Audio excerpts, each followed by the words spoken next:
teeny tiny bowl.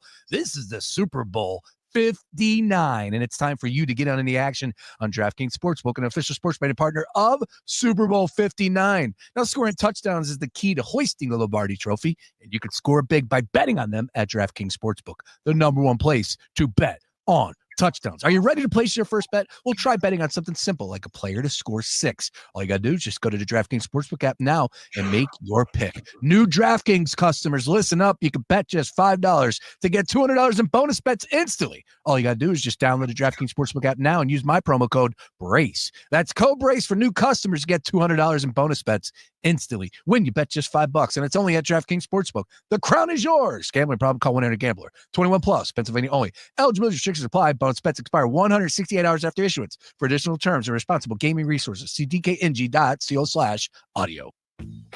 iHeartRadio Earth is here with little tips for a healthier planet. When dining out or shopping at the grocery store, ask for sustainable seafood. By choosing sustainable seafood, you can help reduce overfishing, bycatch, loss of top predators, illegal fishing, and other harmful environmental impacts. Brought to you by iHeartRadio Earth and the National Environmental Education Foundation. To find more tips for smarter, sustainable living, or to take action in your own community, go to iHeartRadio.com/Earth.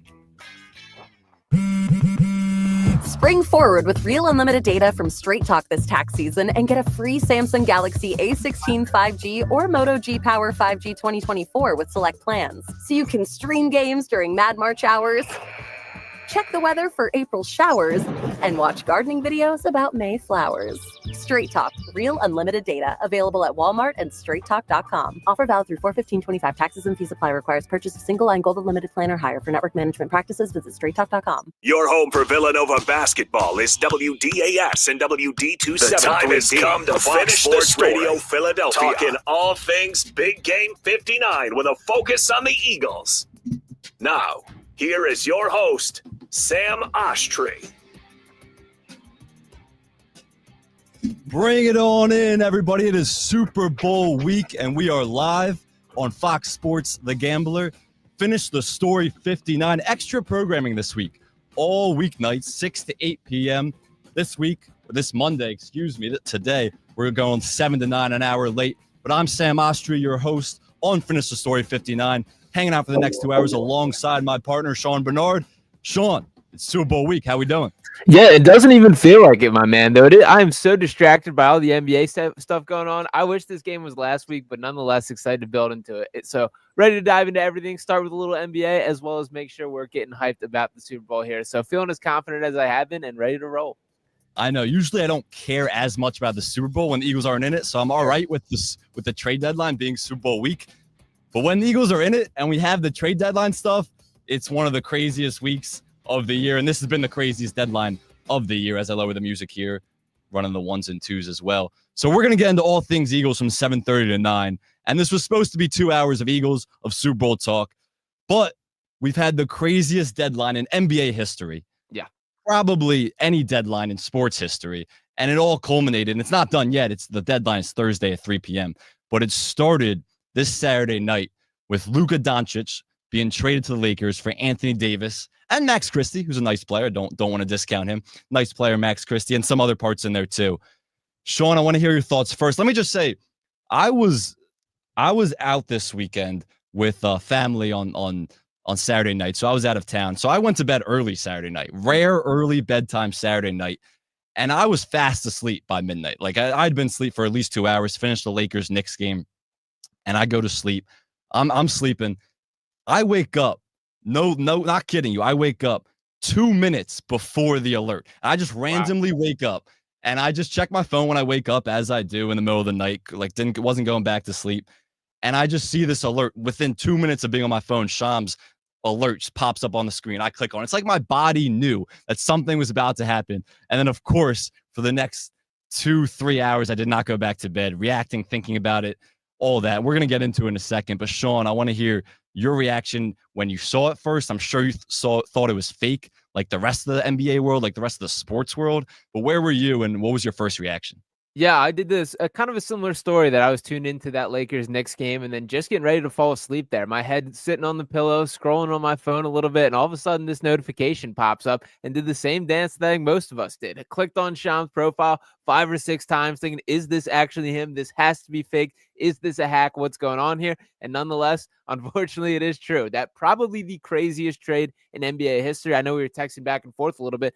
I can't find a trade in the history of the league that I think is a fair comparison to this. You just don't see guys who are basically universally viewed as top 5 players in the league who haven't even entered their true prime at 25 years old. Those guys don't get traded, but Luka Doncic did in exchange for Anthony Davis there. So certainly shocked at the time. It's also a little surprising to me. I'm starting to see, like, I guess the tides turn a little bit where people are trying to talk themselves into this trade. Maybe it's not that bad. I still don't feel that way. I still think this is absolutely insane from the Dallas Mavericks perspective. A fireable offense in my mind for Nico Harrison there, and very curious what I think we're going to see more and more of this, feeding into the Luka's an awful person, doesn't care about his body, all that. That's what we're going to get a steady dose of moving forward. But I'm ready to see Luka get the kick in the butt and be ready to be full locked in mode moving forward.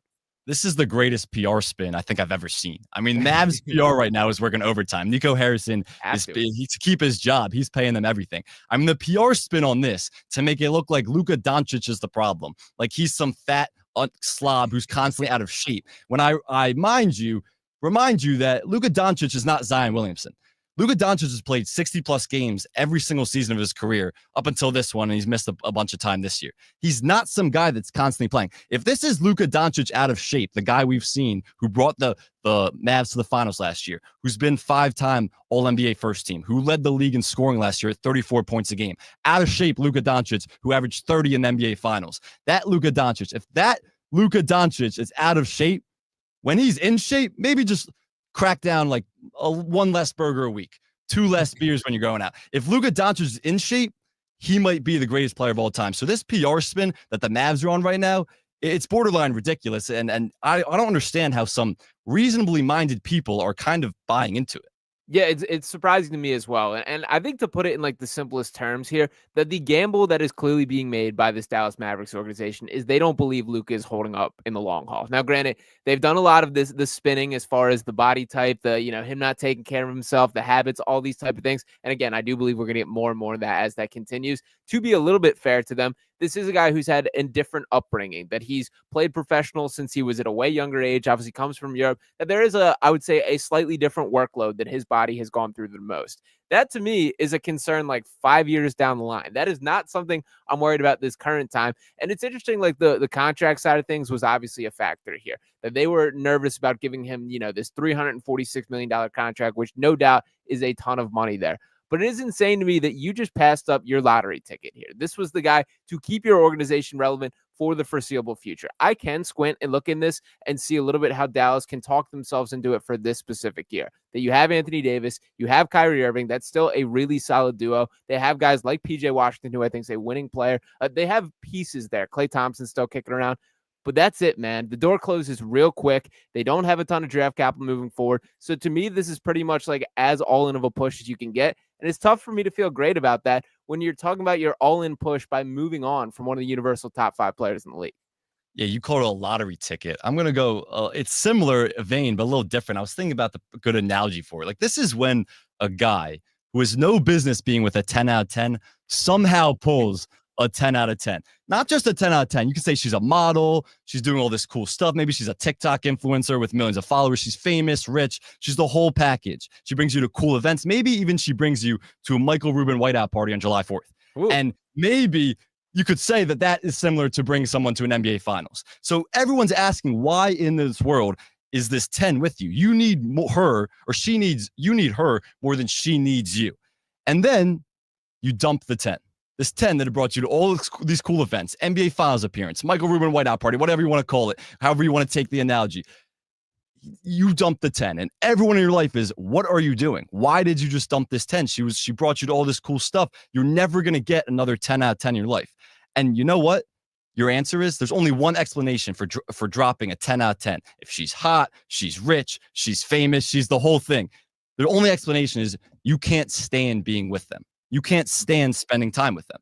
That's the only explanation. And that's exactly how I think about this Mavs situation, where they're dumping Luka Doncic and how the Mavs and Nico Harrison approached it. They were dumping a 10 out of 10, not for an 11 out of 10, not for another 10 out of 10, something worse than that. An 8 out of 10, maybe, Yeah, you could say 8.5. I'll give AD that. Yeah. If we're on the decimal scale, 8.5, but not a 10 out of 10. Sure. And they're doing it because they can't stand being around him and his orbit and the people in his life anymore. That's what I've been trying to say about this. This is not a basketball move at all. This is strictly a personal move. And I want to run through some of Nico Harrison's press conference, and I have some audio that we'll play. But this is everything that he said from a basketball perspective makes no sense. There is no logical basketball explanation for making this move. You do this because you can't stand the person, because it's a personal move. And frustrations, you don't dump someone because you're frustrated with them. You dump someone because you can't stand being around them. I'm not saying it's justified. I don't know what Luka did to get on Nico Harrison's bad side like this. I don't believe the conditioning, PR, defensive spin, because there's no logical basketball explanation for this. So the only thing I can think of is Nico Harrison, the Mavs front office, hate Luka Doncic and can't stand him so much they're willing to sacrifice wins and championship contention to get rid of him. Yeah. I mean, I think you're spot on about it not being a basketball thing. It is a personal thing. That's clearly the root of this to me, is that the gamble is this guy's not going to hold up in the long run. The only way this comes out as remotely like a winning play for me or a winning move from an organizational standpoint is, number one, the Dallas Mavericks continue to contend, which we can have that conversation about whether they even stack up in the West, which is an insanely deep conference. And I want to have that conversation with you in a second. Yeah, we're talking about like the Oklahoma City Thunder. We can go down the list and we will. But the bottom line being, it's not an easy path they're going to have to go through. And the other part of it is they're basically going to need Luka Doncic's body to fall apart moving forward. And that seems to be what they're banking on getting ahead of here. Now, the defensive conversations are interesting to me. I'm not going to be the guy sticking up and saying that Luka Doncic is, ever going to be a defensive player of the year candidate, but he's not an incapable defender. You see the stretches where he locks in and plays like legitimately good defense. Now, you can argue it's more frustrating or worse that you don't get that consistently. But my point being with this is not a guy who can't defend. He certainly does not give your grade A effort on an every night basis. But if your concern is just like ability, I don't really buy that either. And the whole thing to me, what is malpractice, the biggest part, is not driving up the market. If you actually wanted to move on from Luka Doncic, if you wanted to get out of the Luka Doncic business because you did not believe this was heading anywhere positive in the long run, what do? You strike up a market. You say, you know what? We're thinking about moving this. You don't just call one team and negotiate that. We could have seen a trade package like we maybe have never seen before. We're seeing quotes from GMs flying around saying how they would give everything, how frustrated are they didn't give a chance at them. That is when you can come out on top of this. If we're talking about like a franchise-altering haul back, then we can have those conversations. That is not what they received. And my last point with Doncic specifically, it's so crazy to me because he was so circled as a guy. He's going to spend his entire career in Dallas. And I'll never forget the first time like watching Luka truly cook on the court his rookie season, which by the way overlapped with Dirk Nowitzki, which I think people forget about and is sick there. But the first time watching Luka like actually get going, I'll never forget the exact thoughts that ran through my mind. Just like, they got another one. This is their guy for the next decade plus. And he's already exceeded him. Yeah. And honestly, like it's pretty insane stuff. I still can't fully wrap my brain around it. And going to be very interesting to see both these teams make their debut in the pretty near future. When you talk about them not exploring and shopping Luka and exploring the market, their argument is, and I don't buy it for a second, but their argument is that if they did do this and they did shop him around, number one, Luka would have leverage because people would find out. It would have got leaked, and Luka would have had, and his agent would have had leverage because they would have said, I'm not going there. I'm not signing an extension there. And so then you eliminate a lot of teams and you can't have leverage.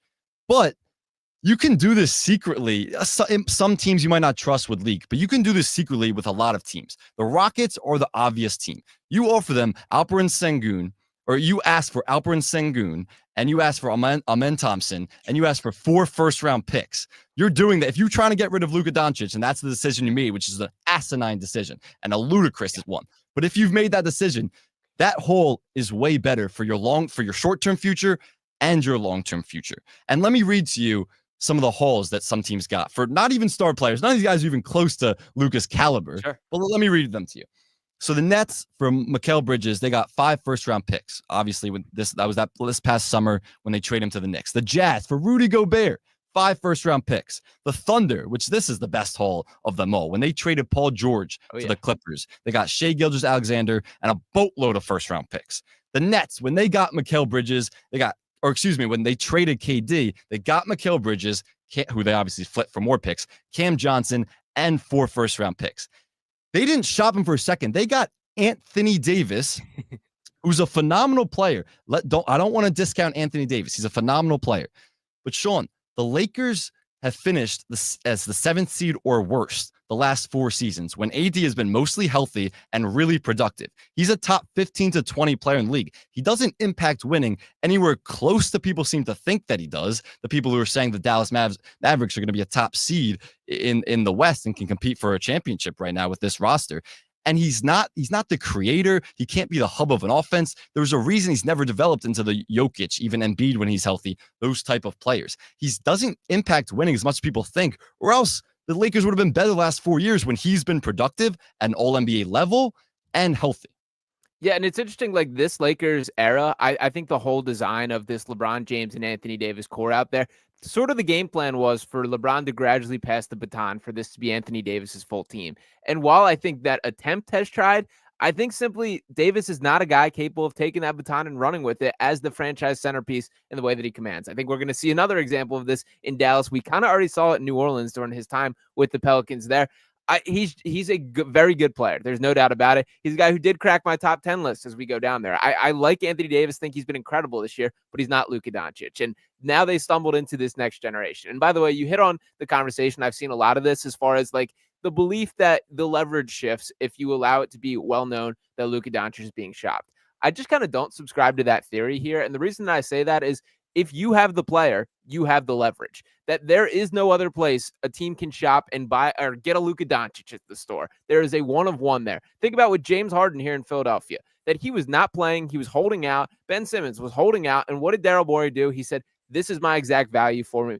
I'm waiting until I get that. If that means suspending him, keeping him away from the team, NBA investigation, you name it, I'm getting that price tag. And you know what? He eventually did. Luka Doncic, we're talking about a way steeper price tag, and there would be way more willing suitors for that type of situation. So, sure, I hear you. And by the way, if this was to frustrate Luka Doncic and that he wants out, he's causing a scene, what are you trying to do anyway? You're trying to trade him. So, I don't understand why it happened in the midseason. This should have been an offseason.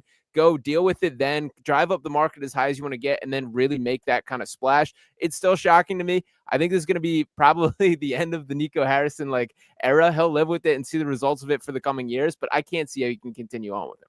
And that's a perfect segue because I'm about to play this audio, but that was a mockery of a press conference. Absolutely. I mean, there were millions and millions of Mavs fans who are legitimately devastated. It's like they're mourning, for him, by the way. It's like they're mourning someone. Like they're going through the 5 stages of grief. They're mourning someone right now.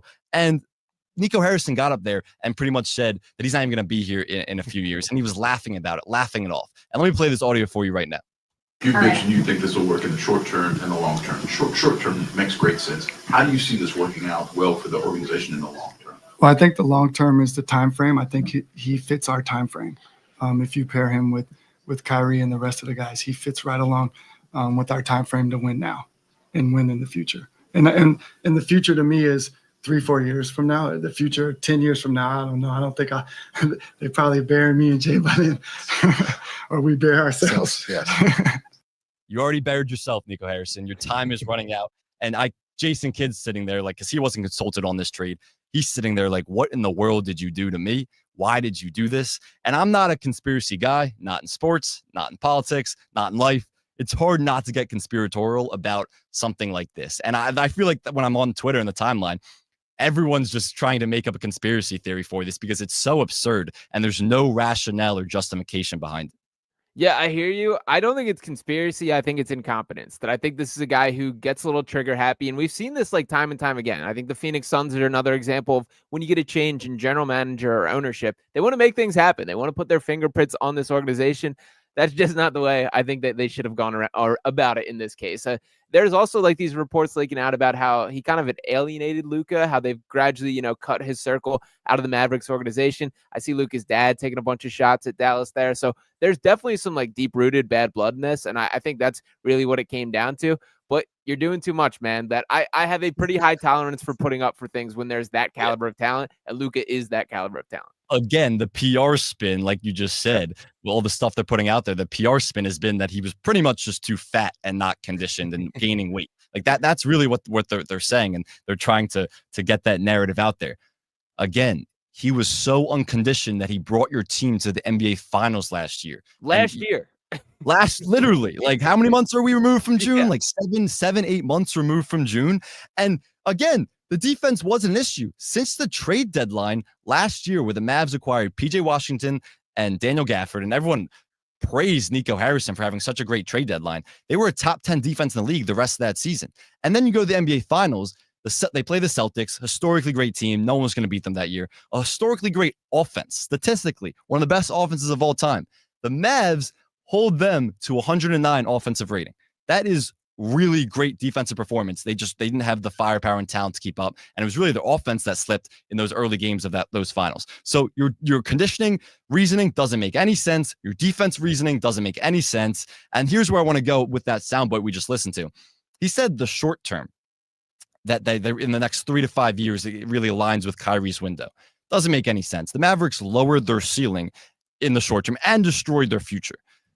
I want to throw it to you. Where do you see the Mavericks this season? We'll forget about the Luka stuff and the future. And this season, that roster looks like now, how do you see them stacking up in the West? So I'll preface it. I do think we see another trade for Dallas and Los Angeles individually as they kind of round out their rosters. Obviously, a pretty notable shakeup that Dallas is incredibly front court heavy, and I do think that they address that to some extent. Not a major name, but something that just makes the roster look a little bit more well-rounded there. But to kind of answer your question directly here, I don't see any world in which they're better than the Oklahoma City Thunder, who I think are very clearly the top team in the West. I don't think they're going to be better than the Rockets. I don't think they're going to be better than the Nuggets. I don't really think they're going to be better than the Grizzlies. Even like a team like the Phoenix Suns, I think could give them an interesting trouble, which is pretty down there in the rankings for the Western Conference. I can't see them being a top 5 team in the West with how deep that conference is. I think they're very much leaning into sort of this matchup concept. And they kind of did the same thing last year, that if they can play this style of basketball that is difficult for, like the Minnesota Timberwolves was a case of it last year. If they're looking at it that way, that they just really want to double and triple down as the defensive identity, kind of zag as the rest of the league is zigging toward all these 3-point shots and offense and that kind of thing. I think that's the direction they're going. I also think you're playing a way more significant gamble with Kyrie Irving than anyone's really acknowledging to this point. It's been a while. It's been eerily quiet on the Kyrie Irving front as far as distractions or head cases there. Very curious if this starts that running clock up again when you see this kind of things go down in the organization. So to answer you directly, I don't think they're a top 5 team in the West. I think you could have talked yourself into it. They've had flashes where they've looked like that for this year. I don't see a world where it happens without Luka. And yeah, I think that this is kind of clinging on to some false hope here. I don't understand. It's the PR spin with the Mavs, and then it's everyone convincing themselves that somehow the Mavs are one of the best teams in the West. It's not the case at all. Kyrie Irving is their only perimeter scorer, creator. I mean, there's no one else that can create shots at that rate, or even at the rate that nowhere near to the rate Luka could, but definitely not at Kyrie's level. He's their only primary creator on the perimeter at this point.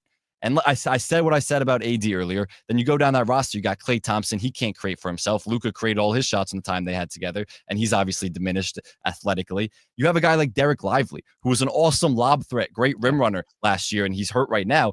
He was great because Luka. Like, all of these players are getting worse because Luka's departure. Kyrie Irving cannot carry the load. He was a great sidekick and Luka played more off ball than ever when he was with Kyrie last year. But that was because Kyrie could cook in stretches, and he had a great year, and he was having a great year this season too. But all these guys are now worse because of Luka's departure, because that's how impactful he is. So I don't get why people are convincing themselves that this could be a contending team. Sure, defensively, that is an incredible front line when you pair Daniel Gafford and Derek Lively, one of those two, with Anthony Davis at the 4. And Anthony Davis likes to play the 4. He's been pretty open about that. Yeah. So sure, fine. I like that. I don't have a problem with that. But they still have Kyrie Irving, Klay Thompson out there as their point of attack defense. Those two guys are constantly attacked in switches. And those two guys are liabilities defensively the same way Luka was. So you can kind of cover that up a little bit when you have a great back line. But this isn't some amazing defense like people are praising it to be. And I don't think this team has a chance of competing with the Nuggets, with the Thunder. Those two teams are the best in the West for me. Like you said, the Grizzlies, I'm not too convinced about the Rockets, but that's a conversation another day. But a lot of these teams, like the Lakers, I like the Lakers, the team that they just traded with. If Luka's healthy, LeBron's healthy, they need a backup center, or not a backup. They need a starting center really badly. And we can talk about that in a second. But I just don't see the Mavs competing with these top teams. And Luka ain't losing to the Mavericks if they play each other, man. And that, No like, chance. let's not talk over the killer instinct this guy has. Like, you can say what you want about his fitness, his however you want to word it. That dude is a killer on the basketball court, man. Especially in the playoffs, especially he's elevated his game every single postseason, even if he's fat and out of shape. Yeah, and beat up and dragging his leg along, but he gets the job done. Like, you can't quantify that. And one of the things I've been like largely complimentary of this entire like Mavericks roster, I think they've done an excellent job getting complementary pieces that Luka makes better. That was all out the window now because everything was centered around that guy. It's crazy to do this magnitude of a move as a midseason deal. This is like probably the most significant shakeup that I can think of when thinking about like Luka Doncic. He is the system. This is not a guy that you can plug and play, that you learn how to play around him. I do think there's going to be a little bit more growing pains from the Lakers angle in the short term. For me, the biggest win is by far in the long run that Luka Doncic will be the face of the Lakers moving forward on that Magic Johnson, Kobe Bryant. You go down the list of names. He's going to be on that next on that list there. In the short term, I think it's going to be a little bit of a struggle for him and LeBron to figure out how to play off each other, learn those things. But that's, you pay that price for the time being and you will reap the benefits of the future. So, yeah, insane stuff. Yeah, the thing with Luka and LeBron is I actually think it could extend LeBron's career a little bit. He's had some stretches where he's looked like a really good catch and shoot 3-point shooter. If he can play off the ball, doesn't have much playmaking and scoring responsibilities, which he's had to have alongside AD, it could extend his career a little bit. I don't know. Like Luka learned to play a little bit more off the ball with Kyrie. You could see that now with that LeBron partnership. The Lakers side of things, I'm with you though. I don't think they're going to compete this year, but this is a long-term thing. Like the Lakers had no future plans. They were going nowhere with AD and LeBron. They had no path, and they were just gifted the greatest lifeline of all time by Nico Harrison to his buddy Rob Pelinka. Like Rob Pelinka, there's a lot. It's ridiculous. Like is every top player of their generation going to just suit up for the Lakers? I'm not necessarily complaining about it, but it's become absurd at this point. I do think they need a center because look, Luka, LeBron, and Austin Reeves on the court together. They're already a bad defensive team. That's a really poor defensive team. We know Luka's defensive liabilities and struggles. Obviously, LeBron doesn't play any defense anymore. They need a backup center. Again, the trade deadline's in 3 days, so that there's time to get it. Robert Williams, maybe Clint Capella, next Claxton. Yeah, Mason Plumlee's even a name out there. There's a lot of guys that they could go to. Could make some calls for a backup center. So I think they'll get that. They'll get that in order. But what's your outlook on the Lakers before we send it to break?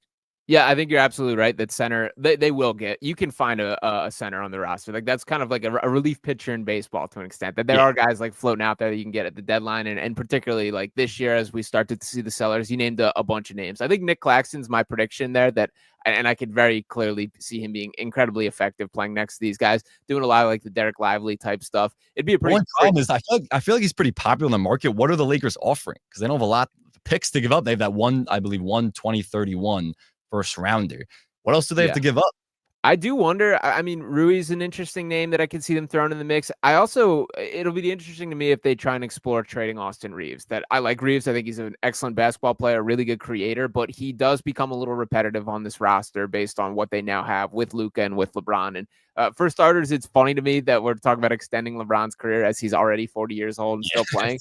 But honestly, that performance against the Knicks was probably the most confident or best I think that he's looked in a while, mainly from a physical standpoint. Like he looked like the most physically commanding player on the floor at 40 years old at this stage and really dominated that game from start to finish. Triple-double at Madison Square Garden, 33 points. You can go down the list there. That was one that kind of opened my eyes like, okay, he still has this level that he can get to. If that is the case, I have a hard time ruling them out completely. I think they're probably like a second round team for this year. I do think, like, as we mentioned, this is more of a long-term investment that we'll start to see the Luka Doncic era take over. I think there will be some growing pains in the short term, but these are two guys that I can't count out in any single basketball game. And I think we're going to get a motivated Luka. Like this might be the kick in the butt, even if I'm not subscribing to all the theories being floated out there as far as his professionalism and all these type of things. I do think this might be a kick in the butt to Luka I really need to lock in now. And that should be a scary thought for the rest of the NBA.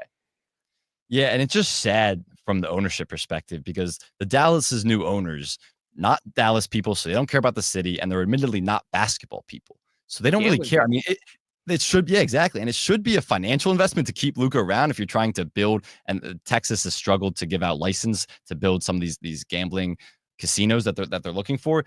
But look, Luka is a huge draw. So if you eventually get those, that was going to be an awesome financial investment for them because people come from all over the world yes, as a global superstar to watch Luka play. So it doesn't really make sense why they would agree to this, but it's sad when ownership would agree to that to someone who the fan base feels so strongly to, because Mark Cuban would never let that happen. And again, this is a guy who at his age, 25 years old, let's remind everyone, the guy's 25 years old.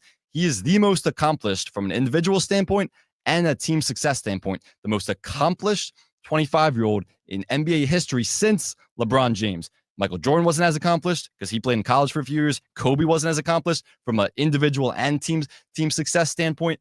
He was the most accomplished 25-year-old since LeBron James, and they just shipped him off. Unbelievable. Unbelievable. It really is. It really is insane stuff. I still, like, as much as we're now a couple days in this is one of those, like, I think by far the most shocking trade of my life, and I still can't fully wrap my brain around it. 100%. It's NBA trade, sports trade, definitely of our lifetimes. There's people like 60 years old saying of their lifetimes too. So we're going to break it down all week, but we're here for the Eagles. The Eagles are 6 days away from the Super Bowl. Media night is kicking off in 17 minutes. We're going to react to that as those clips and quotes come out. We're here for the Eagles. So we're talking Eagles the rest of the show. The NBA's derailed the headlines with their craziness, but we're talking Birds the rest of the show because the Birds are in New Orleans. The Birds are on Bourbon Street. This is Finish the Story 59. We'll be talking Birds right after this. The Birds are on Bourbon Street, and we're all over it for you. Touchdown! Saquon Barkley! Right here on The Gambler. Let's go, Birds! The Gambler and Gary Barbera on the Boulevard want to put $1,000 in your hand. Keep it locked right here to The Gambler for your chance to win $1,000, all courtesy by our friends over at Gary Barbera on the Boulevard. Each weekday, that's 9 times a day, you'll hear a keyword at the top of the hour, and you could win $1,000. So, is The Gambler and Gary Barbera the best? Boy, I guess. Gary Barbera's Super Goal to stay in control of the most cheap seats sold for $15,666. Right, Brandon Graham? Boy, I guess. Boom, shakalaka. Coach Sirianni is Barbera the best. Boy, I guess. Go, Birds! I know, let's still shop. Yeah, I'll do that. I'll have it by the end of the break. Sports Radio, The Gambler. Now, total traffic for Philadelphia. We've got a roving crew just popped up on 95 southbound approaching Ridley Park. Watch for an accident in Cheltenham, Washington Lane at Church Road, crash in Exton, Whitford Road at Lincoln Highway, and one in Lower Moreland Valley Road at Rye Valley Road. All right, Tatella, total traffic. This report is sponsored by Audible. Tap into your well-being with Audible audiobooks, podcasts, and originals. Expand your life with expert insight and motivation for better health, habits, relationships, finance, and more. Start listening free when you sign up for a 30-day trial at audible.com. Monster BTK, the latest installment of the critically acclaimed Monster franchise, exposes the chilling story of one of America's most infamous cases that shook Wichita, Kansas to its core. When people said BTK, you think of a wild-eyed Manson-like character. What we didn't understand is he was the guy next door. Listen to Monster BTK on America's #1 podcast network, iHeart. Open your free iHeart app and search Monster BTK to start listening. I'm Kareem Abdul-Jabbar. I learned about atrial fibrillation the hard way. My symptoms would come and go: shortness of breath, fatigue. I kept going. Then I got so lightheaded, I couldn't. My doctor said I have AFib, so I'm about 5 times more likely to have a stroke. Other symptoms: irregular heartbeat, heart racing, chest pain can come and go, but the risk of stroke stays. If you have symptoms, tell a doctor. Visit notimetowait.com. Sponsored by Bristol Myers Squibb and Pfizer. Morning, Paula. Morning, Ron. Another day in Adminville, am I right? What are you working on? Oh! You okay? Your tabs. You have so many open. Yeah, gotta order lunch for the big client meeting. With great responsibility comes tabs. I can help. Close all those tabs and open just one. EasyCater.com. Online ordering from local restaurants, plus tools to save time, stay on budget, track expenses. One tab to rule them all. EasyCater, the smarter way to order food for work. Order now at EasyCater.com. Hey, man, you all right? Need me to call 911? No, call Top Dog Law. Get top dollar for your accident at topdoglaw.com. Once again, that's topdoglaw.com. Big game and even bigger bets. Touchdown! Saquon Barkley! You're listening to The Daily Ticket with Sean Brace. 49.5 is what we're hanging at this point in time as far as the total is concerned. Still holding at 1.5 from the Chiefs. A lot of Chiefs money coming in, not a lot of money coming on the Birds. And I think a lot of people out there are making it real easy. Don't bet against Mahomes. It's good words to live by. Understood. Never betting against Mahomes is a great way to go into any given Sunday, right? Whether it's Super Bowl, especially in the playoffs. All things Big Game 59 right here on The Gambler. Morning, Paula. Morning, Ron. Another day in Adminville, am I right? What are you working on? Oh, You okay? your tabs. You have so many open. Yeah, gotta order lunch for the big client meeting. With great responsibility comes tabs. I can help. Close all those tabs and open just one, easycater.com. Online ordering from local restaurants, plus tools to save time, stay on budget, track expenses. One tab to rule them all. EasyCater, the smarter way to order food for work. Order now at easycater.com. Oh, could this vintage store be any cuter? Right? And the best part? They accept Discover. Accept Discover? In a little place like this? I don't think so, Jennifer. Oh, yeah, huh? Discover's accepted where I like to shop. Come on, baby, get with the times. Right. So we shouldn't get the parachute pants? These are making a comeback. I think. Discover is accepted at 99% of places that take credit cards nationwide. Based on the February 2024 Nielsen report.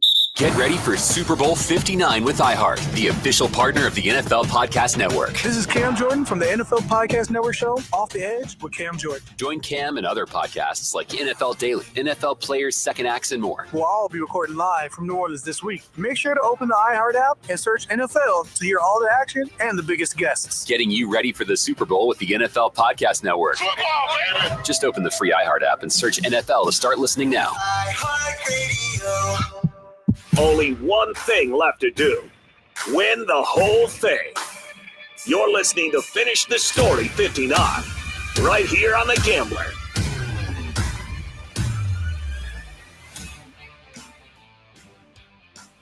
There is only one thing left to do, and it's win the big game, and that's coming up this Sunday. I am Sam Oshtry alongside Sean Barnard on Finish the Story 59 on Fox Sports, The Gambler. We talked a lot of hoops to open the show because we had no choice because the trade deadline has been crazy. But we're talking Birds, we're talking Super Bowl the rest of the time. And there's a lot I want to get into with you, Sean. I want to talk about Jake Elliott, about the coaching, about this team compared to 2022. I want to talk about it all. Who wins MVP? We'll give it some picks to close the show as well, some props. But I thought this would be a fun activity just to go over our top 10 players in the Super Bowl. You know, I mean, we're Monday. It's media day. It's been a long week. We got a long week coming up. You got to get fun with how you talk about this game, how you cover this game, all the angles. So I wanted to talk about the top 10 players in this game. I just left it up for your interpretation. Very subjective. You could go most important. You could go just the best overall compared to their position. Top 10 players in this game. Sean, you ready? Let's do it. All right. Should we go from 10 to 1 or from 1 to 10? I'm thinking we go 1 to 10 because I think we'll be more aligned near the top. I feel like the bottom's where we get a little more open-ended. So I'm thinking we run it that way. Number one guy. Yeah, you're right. I wonder if we'll have the same number one. Yeah. Should we let it fly? Yeah, just get it right out of the back. Jalen Hurts. No, I'm kidding. Yeah, we both have Pat Mahomes number one. That would be correct. Assuming. Yes. And what's your number two? My number two, I went with Saquon Barkley here. And I did battle with this a little bit. I do think Saquon is a caliber of special talent that is even above what I expected when first putting on an Eagles jersey. We obviously saw what he was with the Giants. He's that much of a game-changing talent. I mean, this dude ran for 2,000 yards, one of 9 running backs in NFL history, and made it look casual, man. So while the offensive line deserves their flowers for making life easy on him, we see the extra plays that he makes, and I do think that he's the largest difference maker for this Eagles team compared to the one that fell short just 2 years ago. Yeah, he's maybe the best free agent signing in NFL history. Like you talk about Peyton Manning with the Broncos and what he was able to do with the Broncos and then eventually win a Super Bowl. If the Eagles win a Super Bowl, he's right up there in the discussion. That's how important he's been. That's how impactful he's been. And you have to give the Eagles offensive line credit. But the Eagles offensive line have been dominant and the best in football for a lot of years, and they haven't had a running game like this. They've never had a 2,000 running back like this. Saquon Barkley is surely, as long as he doesn't get hurt, God forbid, in the Super Bowl, he will surely break the single season rushing record set by Terrell Davis in 1998 of overall an entire season, not just the regular season, playoffs included. Saquon Barkley will break that Terrell Davis record this coming Sunday in the Super Bowl. So I'm right there with you. Saquon Barkley is number 2. Who's your number 3? Number 3, I went with Lane Johnson here. So straight up handing the flowers to the offensive line there. You can make a case for a lot of these guys. I mean, across the line, Jordan Mailata, Landon Dickerson, Cam Jurgens, you can make a case for a lot of these. But to me, Lane Johnson is the guy, that he is, the rock in that offensive line. Been doing it for years to this point. Happy that he did reveal he is officially coming back next year. So this will not be the last time we see him in Eagles green, but I do hope it is the next time we see him, he will be lifting that trophy. So I think Johnson is the guy that kind of leads the way for it. We see the night and day difference in the games that he misses and the rare times that he is out there. So I locked in Lane Johnson for my number 3 here. Yeah, Mark Henry loves to throw this stat out, but when A.J. Brown, Jalen Hurts, and Lane Johnson have played this year, the Eagles are undefeated. Haven't lost a single game all season when those 3 guys all start and finish a game. That's how important Lane Johnson is to this football team. So I can't argue that. I have him a little further down, and I'm going to go with number 3. I'm going to go with Jalen Carter, who I'm sure is on your list too. But you have to give the defense a little bit of credit on one side of the ball, and the Eagles defense is the best in the league statistically. And it's because of Jalen Carter. He is we don't blitz. The Eagles don't blitz a lot, but Jalen Carter is single-handedly wrecks games. He needs to be doubled on every single pass play. He is so impactful as a pass rusher. He's a monster out there. Like they call him Baby Rhino. He is going to be better than Fletcher Cox. He's going to be better than anyone in Eagles history probably on that line. He could be, the way he's projecting right now. It was awesome when Shady McCoy said he was talking to Aaron Donald, and Aaron Donald was like, this guy is the next me. Like he's that good. Like that is high praise. Talking about Aaron Donald, one of the greatest defensive players in the last generation. Jalen Carter is that good. He's a game wrecker. He's going to impact this football game in ways that are going to lead to an Eagles win. So I got Jalen Carter number 3. Who's your number 4? Yeah, totally agree there. And I have Jalen Carter as my number 4 here. So yeah, I did battle with this one a little bit. There's 2 specific reasons why Jalen Carter is great to me and why I think he deserves his spot. Number 1, he finds himself in the middle of everything, man, good and bad. That he's the guy stirring the pot, making things happen. And I do think that's necessary and important from a defensive standpoint. You got to have guys that are getting under opponent's skin, and he is constantly that dude, which I love, and he backs up with his talent there. And number 2, even the plays that he does not make, you see the clear focus by the opposing team to make sure that he's not involved. The double teams he gets, sometimes triple teams he get, and if you don't, you'll feel him. So that changes the entire complexion of how the defense can kind of get through. Nolan Smith has been a guy in recent games I think has really benefited from not seeing the necessary level of attention to stopping him and him making the opposing offensive lines punish for that. So Jalen Carter is kind of the core and the crux of this overall defense for how things get built out, and I have him locked in for my 4th best player in the Super Bowl. I really can't believe that the Eagles got him at 10. I mean, we all know why. It makes perfect sense based off those off-field issues. And it wasn't just the car crash, obviously, that was the prominent one. There was character issues too. Yeah, immaturity. Georgetown, immaturity, work ethic, all that stuff. So I got why he fell. But man, what a pickup. And I said this on a show last week. It really speaks to the depth of the Eagles organization and how much of a first-class, well-run organization it is. Jalen Carter goes to a team like Jacksonville Jaguars. He's out of the league by now. He probably has messed up so many times. He might not be in the league right now. And it would be so sad to see a talent as talented as him wasted. So that speaks to the Eagles organization that they've have the leaders, have the culture, that they can keep him out of trouble and keep him on the right path. And by the way, as much as we joke about all the Georgia Bulldogs, that being a thing here, I do think that's helpful in this situation for him to have Nakobe Dean behind him and playing next to Nolan Smith and all these guys that he has these relationships with, has been around. When you have a star player, kind of dates back to our Luka Doncic conversation, that you create a environment for him to fully grow in. And I think the Eagles have done a really nice job of that with Jalen Carter for a lot of different reasons. And all those other Georgia Bulldogs can straight up play too. So Absolutely.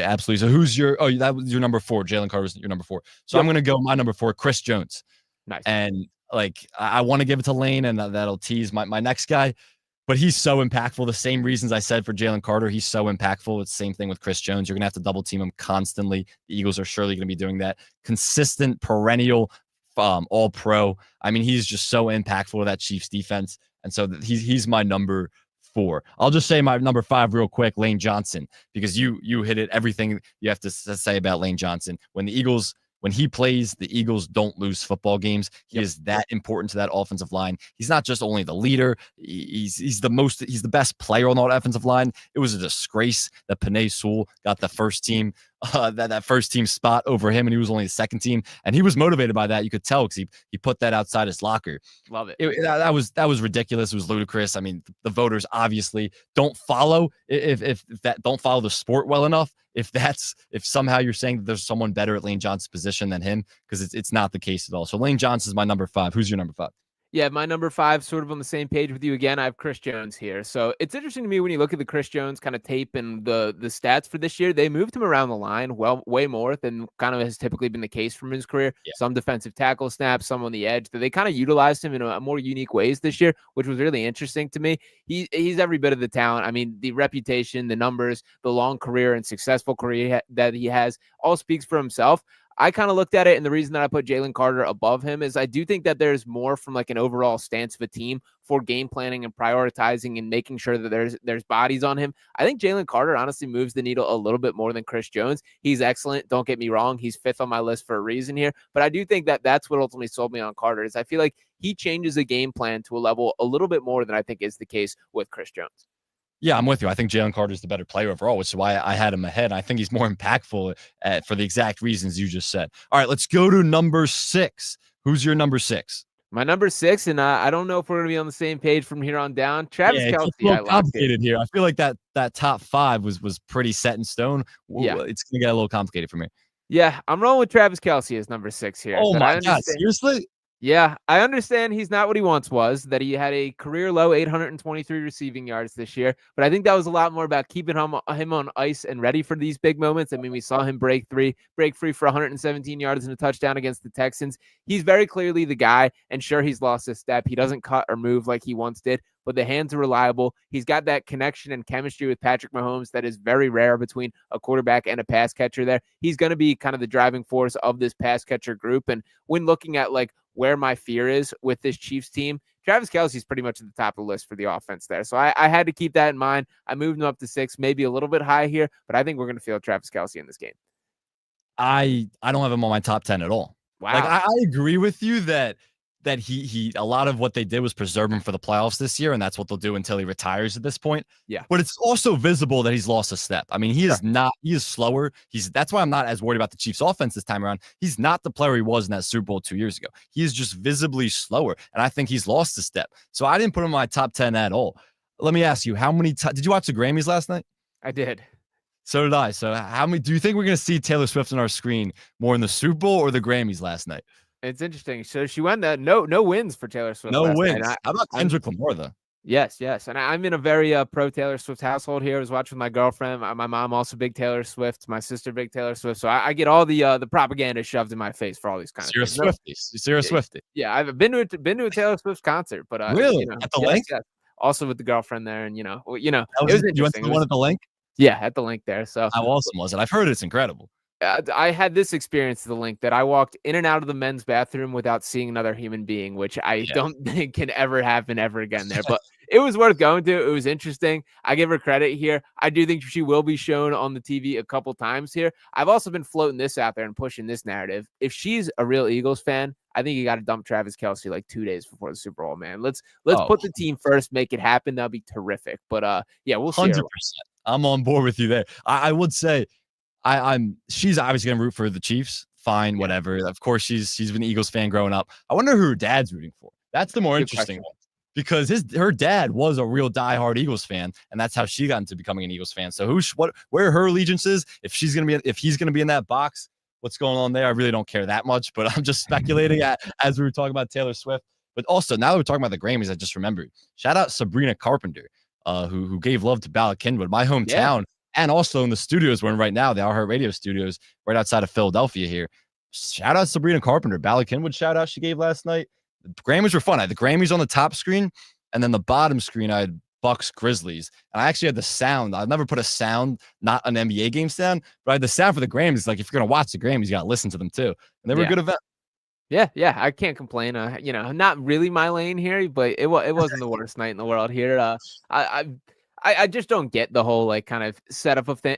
This is what I like about sports, man. There's such definitive winners and losers. You see who's on the top of it. I still have a hard time wrapping my brain around like, how can we really judge like this song versus this song or this album versus this album? I listen to what I like. It is what it is. But the bottom line is, shout out to the people that won, I guess. I mean, there was a loser of the night, and that was Drake. I mean, to see a diss track, I saw some tweet that it was like every single person in the music industry who's relevant is dancing to Kendrick Lamar's diss track. That's Sunday is going to be worse. So the Super Bowl Sunday that Kendrick Lamar is going to be performing. Yeah, I forgot. Wow, that's a good point. I completely forgot he was the performer. That's great. Yeah, wow. I did not even think about that. Yeah, that Drake's going through it. I'm a Drake guy. I love Drake.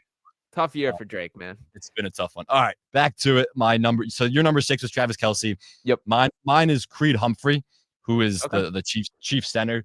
And when you look at their offensive line, they've gone through some shifts throughout the year.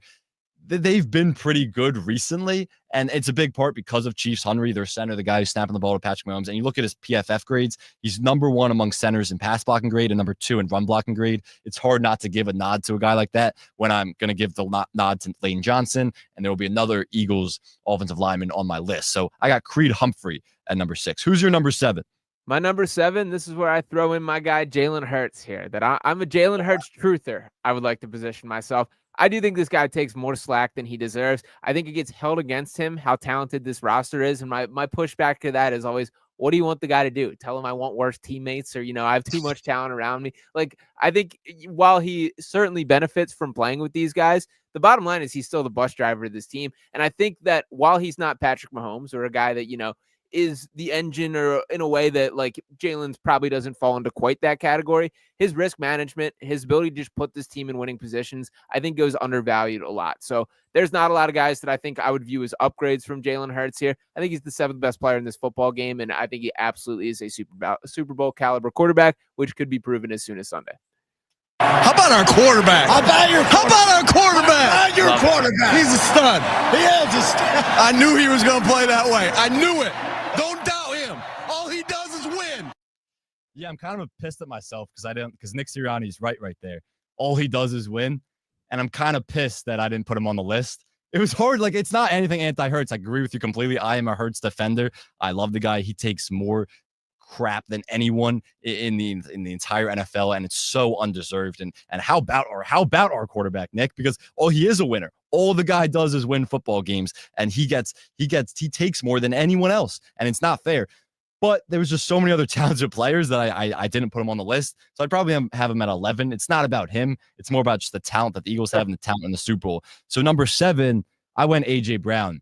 Because just compared to him and his peers, and what I mean by peers, the other guys at the wide receiver position, A.J. Brown has been incredible his entire Eagles tenure. His numbers are slightly down this year. But that's just because they ran the ball more. And that's why Jalen's numbers are down as well. I still think, and when we get to our props later, we'll talk about it. But I think A.J. Brown is going to have an amazing Super Bowl. And I think he's as good as any other wide receiver, but certainly as good as number 7 on the list.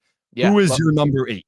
My number 8, and a bit of a surprise name. I think you would have called me crazy if I had said this coming into the year, but I have Zach Bond as the 8. Wow, I have him too. Exact same spot, number 8. Love it. And man, how refreshing and insane is it to see high caliber linebacker play from an Eagles team, man? This has been a position that they've continually undervalued year in and year out. And Zach Bond is just an absolute slam dunk addition and a guy that they really had no clue was going to be this good. This was, while we're giving Howie his flowers, and he deserves it because obviously he is the player that he is, it also is insane that I think if you were to give some true serum to Howie Roseman right here, he would have said there was a 0% chance he could play at this level for the entirety of the season. But he is, and that's who he's been all year. He's in the middle of everything defensively. He sets the tone for this team. And as a guy that's always been a little bit more, I guess, in favor of linebackers, that I think that's an awesome position. And when you get guys that are elite at it, it changes the entire complexion of your defense. He's been that for this Eagles team. So shout out to Zach Bond. He deserves his flowers. He's going to get paid this offseason. And I think he's the 8th best player in this game.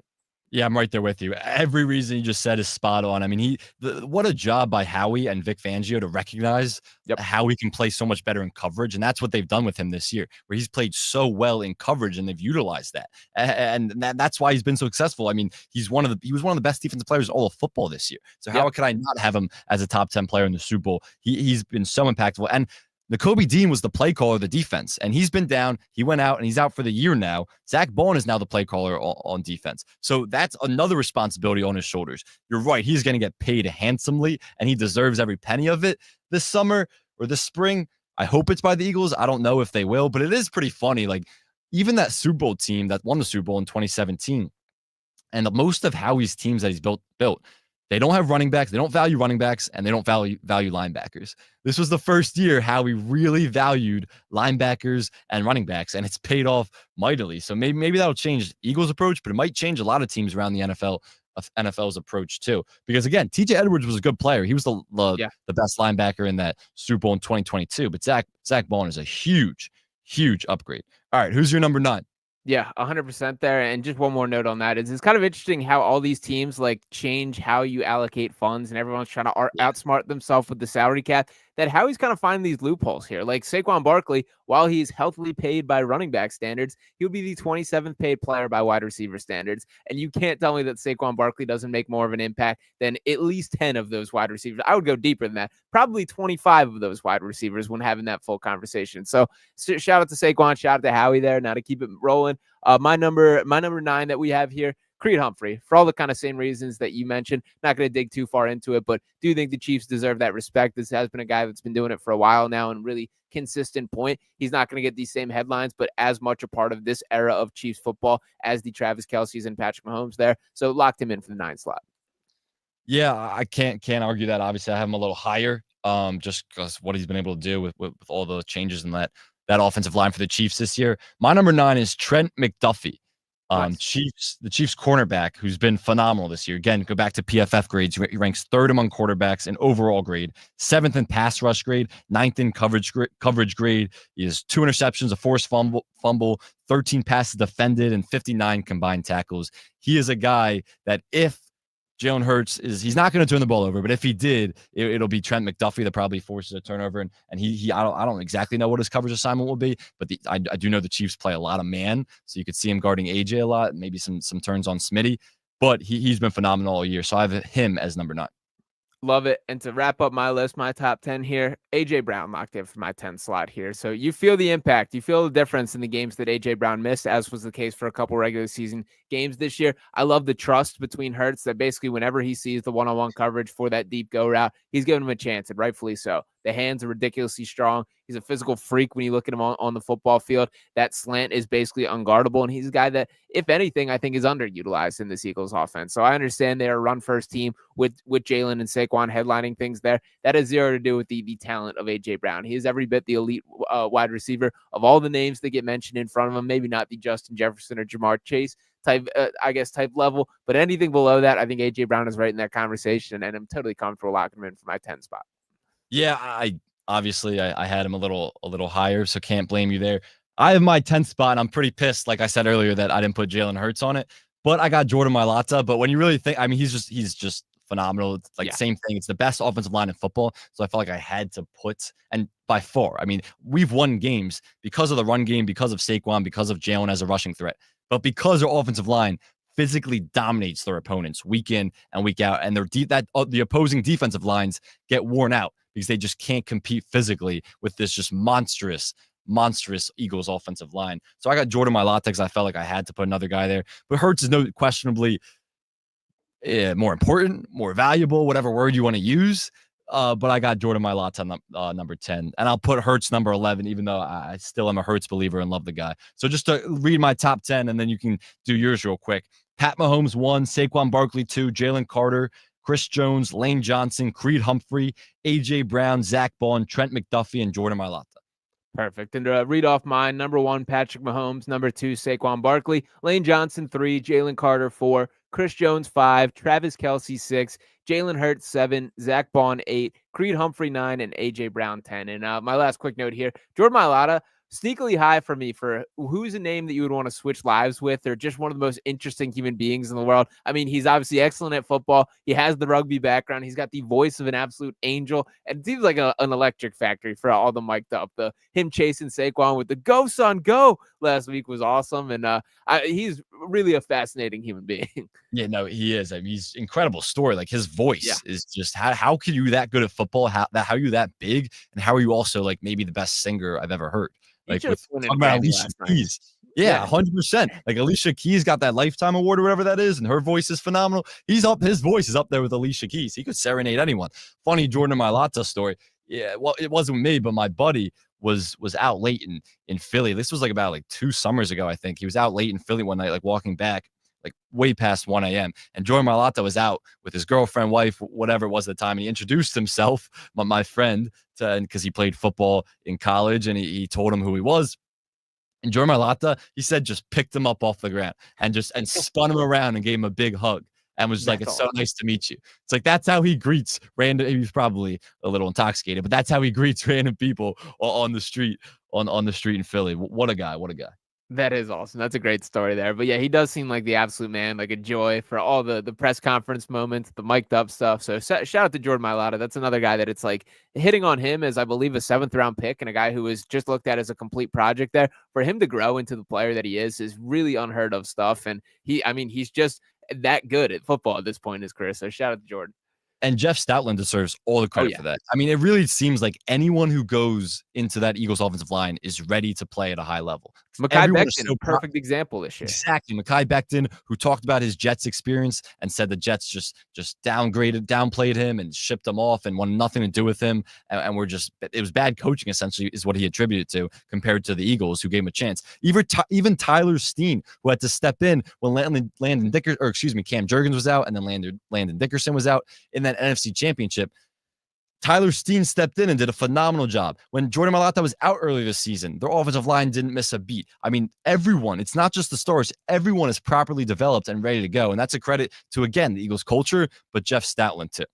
Jeff Stoutland might sneakily be the MVP of this Eagles organization. Him or Big Dom, man, pulling the strings, running this show. He's going to the Eagles Hall of Fame one day. Yeah, he absolutely deserves to. That's the guy who should be grooming his heir, man, because he is the absolute man. It's like sculpting clay, man. Like, you just give him a project and he turns him into like an all-pro caliber offensive lineman. I truly have not seen like a positional coach have this kind of impact. And I mean, the Eagles very clearly reaping the benefits that they've committed to winning in the trenches. That's exactly what they're doing. 100%. Let's keep it moving on the Eagles on this game coming up on Sunday, 6 days away from Super Bowl 59. Finish the Story Show 59 you're listening to with Sam Oshtry alongside Sean Barnard. Let's talk, well, before we send it to break, I want to talk about Jake Elliott for a second. What is our concern level with Jake Elliott? Because it's going to be a problem when he can't kick a 50-plus yarder, and Nick Sirianni has to make decisions whether to go for it or not based on if Jake Elliott can kick and make a 50-yarder, which he hasn't done at all this season. He has not made a 50-yarder all season. Yeah, and this is something that I never would have guessed would be an issue, or something that I thought would be a concern. He's been Mr. Consistent for really the entirety of his Eagles tenure here, but I won't lie, I am worried about it. And to me, the clear evidence of why it's an issue is you're seeing the decision-making by Nick Sirianni be impacted by not having trust in his kicker, going for it in spots where you should be comfortable kicking field goals, being nervous that, you're allowing this ridiculous field position if he does miss it. These are things that are going to play a role in this game. Now, granted, in the larger scale here, I don't think you're going to win this game kicking field goals anyway, that you're going to need 7 when you get down and have a chance to actually put points on the board. So I'm hoping it doesn't turn into anything that is super significant. I want Nick Sirianni to approach this game as he typically does with an aggressive mindset and not be relying on that. But if Jake Elliott misses a sitter or has a clean one that, should be taken care of, and frankly, I mean, we almost saw this in the Rams game with the missed extra point and them having a chance to drive right down there. It absolutely will be a factor here. I'm just hoping that there is enough other things that can go right that we're not that worried about it. But my panic meter is certainly way higher than I ever expected it could get to with Jake Elliott.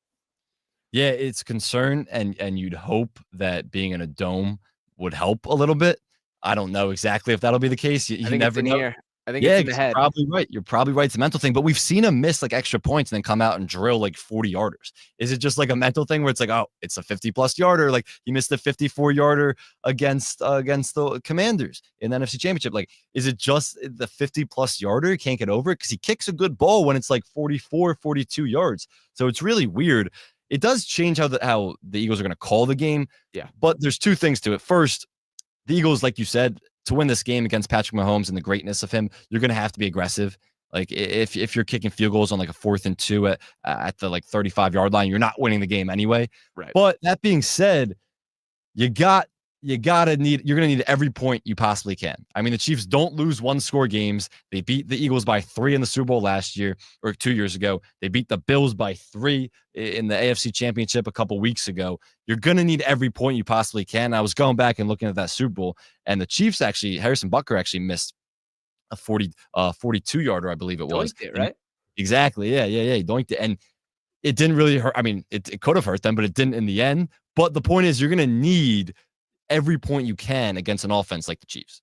Yeah, no, 100% there. And it's a game of inches, as the phrase goes. So hopefully it does not come down to something like that. And I do think it's mental because there's certainly nothing physical with him. He's capable of kicking any field goal within the remote range of him. We've seen him do it for years. That's got to be one of those things where he just has to find a way to get past a little bit of the yips here. Whatever it takes this week, whether it's complete off the field stuff, doing mental exercises, if it is just kicking a million field goals on the practice field, I hope Jake Elliott's doing whatever is necessary to find a way to get over this. I hope no matter what, it does not come down to the foot of Jake Elliott for who decides this game. But you never know what can happen. It got to be prepared for everything there. So my heart will be pounding. My heart will be pounding if it's coming down to a Jake Elliott kick, as all of Philadelphia's hearts will be pounding. I know he's a great golfer. He's almost like a scratch golfer. So maybe he can play a few rounds down in NOLA, find some time when everyone else is doing their media appearances. Maybe that'll help his mentals. It's pretty cold up here to play some golf right now. But I will say, I was saying, just going position by position, I know you did that too. The only position group I felt like was better than the Chiefs had an advantage over the Eagles was quarterback. But I wasn't really considering kicker. And then when I was rethinking it, the Eagles are better at every single position group except quarterback and now kicker too, which I realized because Harrison Butker is having a better season than Jake Elliott. And those are the two positions that produce the most points. So it is interesting, even though, of course, we'll give out our prediction a little bit, and there's no doubt the Eagles are winning this game. That's right. And I would probably throw coaching into the mix as well. I'm a bigger Sirianni guy than I would say most. And go ahead. You want to push back on that? No, let's get into that after the break. Okay. Because I do have a problem with the coaching narrative and who has the coaching edge in this game. So, all right, that's a great tease. We're going to talk about who is the coaching edge after the break. We're going to give some player props, predictions. We're going to talk about who we have winning the MVP. Is Hurts getting too much disrespect on the MVP market? We're talking about it all on the other side of the break. Talk to you then. Bourbon Street has officially turned midnight gray. I always dreamed about it, but the dream wasn't just getting there. The dream was winning it. So that's what the mindset's at. All things Big Game 59 right here on The Gambler. Looking to elevate your golf game? Welcome to Penn Club on 2nd in the heart of Conshohocken. With over 350 courses to choose from, 3 state-of-the-art simulator bays powered by TrackMan technology, and a members-only clubhouse open 7 days a week. We're all about the ultimate golfing experience. Enjoy the perks of a family-owned club with affordable membership options for individuals, teams, and even corporate groups. Conveniently located near major highways, you can bring your own beverages and enjoy top-notch food at restaurants nearby. Visit pc2conchi.com to find your membership today.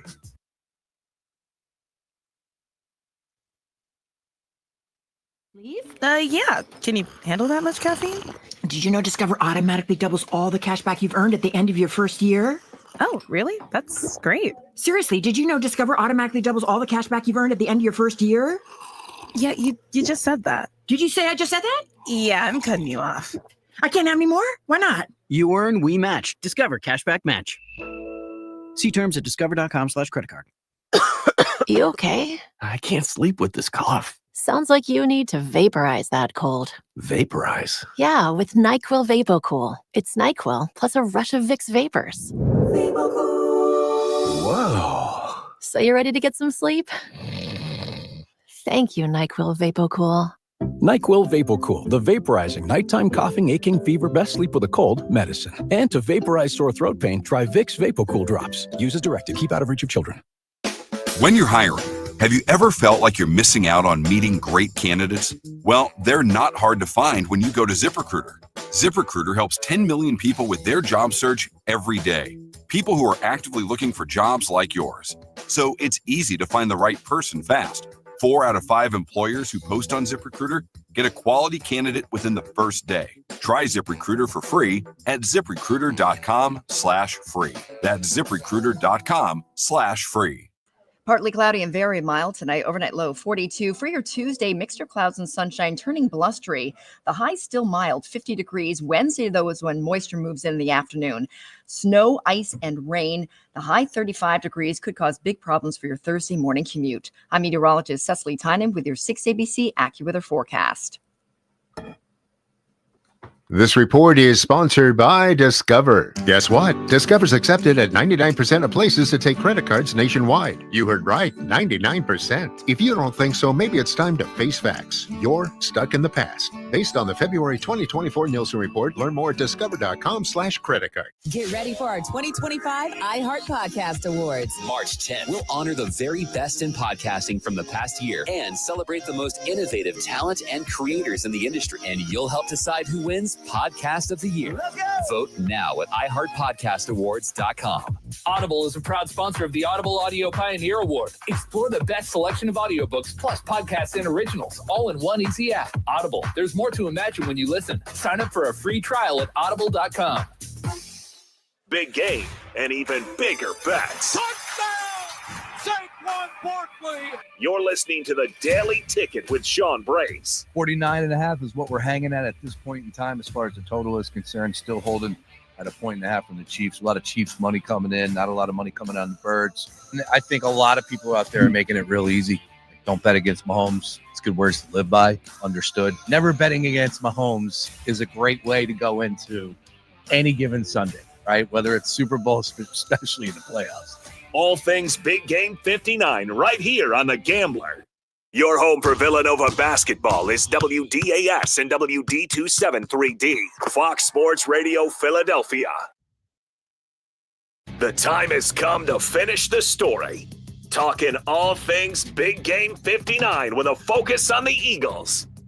Now, here is your host, Sam Oshtry. What's happening, everybody? Hour 2 of Finish the Story 59. We are back. Sam Oshtry alongside Sean Barnard. We're back for about another 40, 50 minutes. We're going to go a little over 9 o'clock. Hope that's all right, Brace. Then everyone tune in over on Fox PHL Gambler Socials. Sean Brace will be running a late night program after dark with Brace, you could call it. That could go crazy at 9 p.m. But that'll start around 9:05. I'd assume so. Head over to Fox PHL Gambler Socials.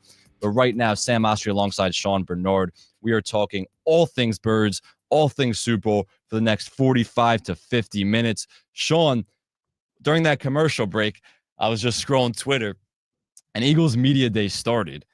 And it's a ridiculous spectacle what Super Bowl Media Night is. I mean, it's the whole team walking out on the field. It's like a pep rally. Like the bands are playing, everyone's in the stands. It's like a high school pep rally. You got the pillars of the Eagles organization leading the charge. That's Howie Roseman. That's Jeffrey Lurie. That's Nick Sirianni. And of course, Big Dom. Those are the top 4 guys. And then you got behind them Lane Johnson, Jordan Mailata, Hurts, all those guys right behind them, the captains. And it's the whole team coming out. And then there's this woman, like you can hear in the video, like, move up, move all the way up. It's literally like a high school pep rally. It's just, it's always a crazy spectacle what Media Night is. And they put the 2 teams, I think that's coming around 9 o'clock, that they're going to put the 2 teams together on the stage, have Mahomes and Hurts together, answer questions. It's just, it's a corporate spectacle is what Media Night is. And that really the whole week leading up to the Super Bowl is. Yeah, it really is. And by the way, I will shout out the mind games from Patrick Mahomes here, slipping in how he booked his Airbnb months ago for this. So he knew where he was. Yeah, I did see that. Oh, I missed that. Unless I got scrolled through a fake Twitter thing there, but I did see that earlier today. I do believe that story though. So he knew where he was going to be, and he was right about it. So yeah, Patrick Mahomes, the gold standard of. I like that move there. I can respect that. Yeah, I mean, if you're there 3 straight years, it's how can you argue it? Like he should be booking it this far in advance because he knows he's a lock. He's a lock to be in it. So anything from Media Day chatter, we'll get to you, but it's just them answering the same questions over and over that here Philly sports fans, Philly media over here have heard a million times. It's now just an opportunity for the national stage to hear Nick's boring answers on all these questions. And how about our quarterback? He probably won't be that enthusiastic right now, but if the Eagles win, he will be. But all right, on the other side, or right when we went to break before, we were talking about who was an edge at what positions, and we both agreed that, of course, the Chiefs have the edge at quarterback and kicker, but pretty much every other positional group is the Eagles have the edge. But Sean said that he thinks coaching is a big edge for the Chiefs. And I don't necessarily agree with him, and I want to hear him go first. I'm not saying that the Eagles have the advantage over Andy Reid, but I don't agree that it's a huge advantage for the Chiefs. I want to hear what you have to say first, Sean. Yeah, I mean, Andy Reid, you could probably make the case, and I think it's probably the fair case, that he's the best coach in Eagles history. And I think that's a little sad considering he never won a Super Bowl or really did. I mean, Doug Peterson, the only guy that won a Super Bowl here. So the bar a little bit low by that standard here. But I would say that Reid kind of gets that nod. And when looking at what he's done in Kansas City, he really has kind of put this like backyard style of football to play on the fullest stage. It's fun. It's effective. It only works with the personnel that they do have. I think him and Patrick Mahomes are on the same page. The creativity from a play call standpoint is something that I just don't see from the Eagles, to be perfectly honest there. And while Nick Sirianni takes a lot of heat about this, I think it's kind of a good move, the way that things are structured as far as Vic Fangio takes care of his defense. Kellen Moore obviously has a huge role in the offense, and we'll still never get a straight answer for where the plays are called or what the exact responsibilities are. But the bottom line being, I don't have an issue with that being the case. I just think Andy Reid's kind of capable of doing it all there. And I mean, Spagnuolo on the defensive side of the ball for the Chiefs is terrific. Some of the unique blitzes that they cook up, and we saw how much it impacted Josh Allen in their most recent game. So I'm not as much of a Nick Sirianni doubter or hater as there certainly are out there, but I do think Andy Reid rightfully has kind of the the throne for best coach in football right now, and I'm not going to argue that he should be taken off that. Yeah, I don't disagree that he's the best coach in football. I just like when you look back at his career, he was a phenomenal coach in Philly, no doubt about it. I mean, what he built, obviously they didn't win a Super Bowl, but they went to a Super Bowl, many NFC championships, didn't end well, a lot of family off-field issues that kind of derailed the whole ending there. But a lot of the criticisms with Andy Reid when he was with the Eagles, and then he went to the Chiefs those early years with Alex Smith before he got the greatest quarterback of all time, potentially, is clock management, late in games, a lot of bad timeouts that he would take before half and late in games. That was a lot of the criticism surrounding him, similar to what we've seen with Nick early in his tenure these first 4 years. And then Andy Reid gets, again, maybe the greatest quarterback of all time. And he's really successful. So it's not like, and then he's really successful and people are considering him one of the greatest coaches ever. So it's not like, it's similar to the Brady Belichick thing. It's where Brady is one of the greatest quarterbacks of all time, if not the greatest at this point. Bill Belichick, probably the greatest coach of all time. When you put that together, you have an all-time dynasty. That's what we're seeing with the Chiefs. You have a great coach in Andy Reid and a great, maybe the best quarterback ever in Patrick Mahomes, and you have a great dynasty. My only thing is like the praise for Andy Reid. I'm not knocking because I think he's a great coach. The praise for Andy Reid wasn't there before he got Patrick Mahomes. It wasn't there. I mean, it was as a great coach and a culture builder and a great play caller, great offensive mind, all that. He wasn't considered this best coach in the league, that he was above any criticism type before Patrick Mahomes came. And look, Andy Reid's the perfect coach with Patrick Mahomes. He's a brilliant play caller. It would be pretty hard for a coach not to have success with Patrick Mahomes as your quarterback under center. So I think Nick Sirianni's a great coach, and I trust him. I've been a Nick Sirianni defender, believer all season. When people called for his job after last season's collapse, when people at the 2-2 start, everyone was calling for his job. I've been a Nick Sirianni defender and believer. And the other thing is it's the coaching staff as a whole. Sure. Spags has been awesome. You talked about that, no doubt. I also think Vic Fangio he's up for assistant of the year. He's had as good as a year as any assistant in the sport this year. And I trust him as much as I do Spags to create a great defensive game plan for the Eagles. Yeah, no, and it's interesting to me, like, we're seeing all the head coaching buzz with Kellen Moore. Like, while Kellen Moore was perfectly fine and obviously better than what we saw last year with this Eagles team by a wide margin there, to me, Vic Fangio has been much more impressive for what he's done with the unit. So it's not that I think Fangio is kind of interested in taking a leap. He's old. He's old at this point. Yeah, I think he's cool with this being his role, and I'm happy that that is the case because I would love for him to continue staying in Philadelphia there. But it is kind of interesting to me how that's played out. The only pushback that I would kind of have in the Andy Reid conversation, because you're absolutely right about Patrick Mahomes being a huge variable in the outlook for all of this. But if it is down to one play, need one score to win a touchdown, I have the utmost confidence that Andy Reid is going to cook up what exactly that right play is, and Patrick Mahomes is going to execute that. I don't quite feel that way about Nick Sirianni or Kellen Moore or whoever is calling the plays there. And there still have been some head-scratching decision-making at time this year. Now, granted, I think it's been better. I think the reputation of him is worse than he deserves, but I still think Andy Reid, I'm not going to fight the good fight that Sirianni should be right there. Yeah, I just don't think it's like, I think people are acting like it's, I'm not going to say the Eagles have the advantage at head coach or coaching staff as a whole. I just think people are acting like it's a huge discrepancy, like it is with Mahomes and Hurts, which is obviously Mahomes is that much better than Hurts. We understand that. People are acting like that same discrepancy exists with the coaching and the coaching edge. And I don't agree with that. I don't buy it. I think Nick Sirianni has done a great job. Nick Sirianni coached an awesome Super Bowl 2 years ago against Andy Reid. And Jalen was great, by the way. 100%. Mahomes just had the ball last, and Andy Reid gets that Super Bowl victory because, again, he's a great coach, but Mahomes is his quarterback. So I just don't think it's that as big of an advantage. All right, so I want to transition here into some Super Bowl MVP talk. Yeah. You just mentioned Mahomes. You just mentioned Hurts. You've been the Hurts defender for a while. You, Mark Henry. I'm a Hurts believer and defender, but probably not to the extent that you guys are. Are you going Hurts at plus 350? I'll just set the scene. Patrick Mahomes is the favorite, of course, at plus 120.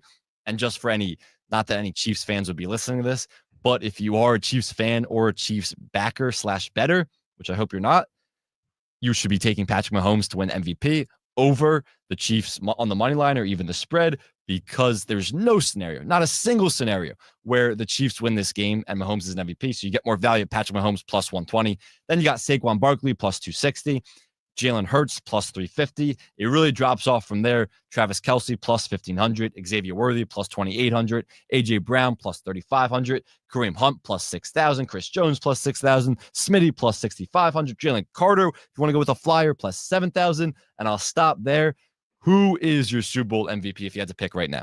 Yeah, and while I'll acknowledge that more position players or non-quarterbacks do win this award than you would kind of automatically think here, to me, Jalen Hurts at plus 350 is a slam dunk bet to win MVP. I'm right there with you. I love it. Love it. Yeah, and as great as Saquon Barkley is, and there's no doubt about it, once again, that is the driving reason why I think this Eagles team is different than the one that fell just short just 2 years ago here.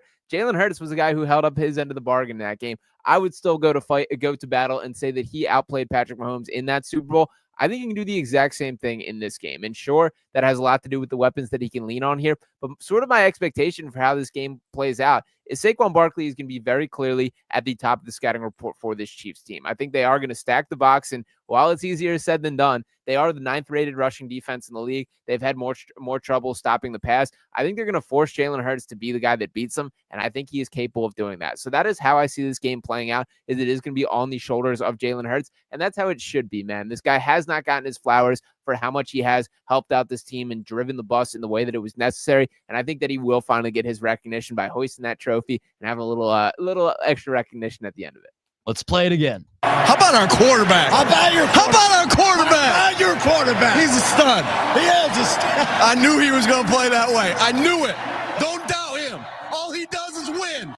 He is a stud. And I know people get sick of Sirianni hearing that and just hearing, oh, he's a winner. He look at his record, look at this and that, but they want to look at his stats.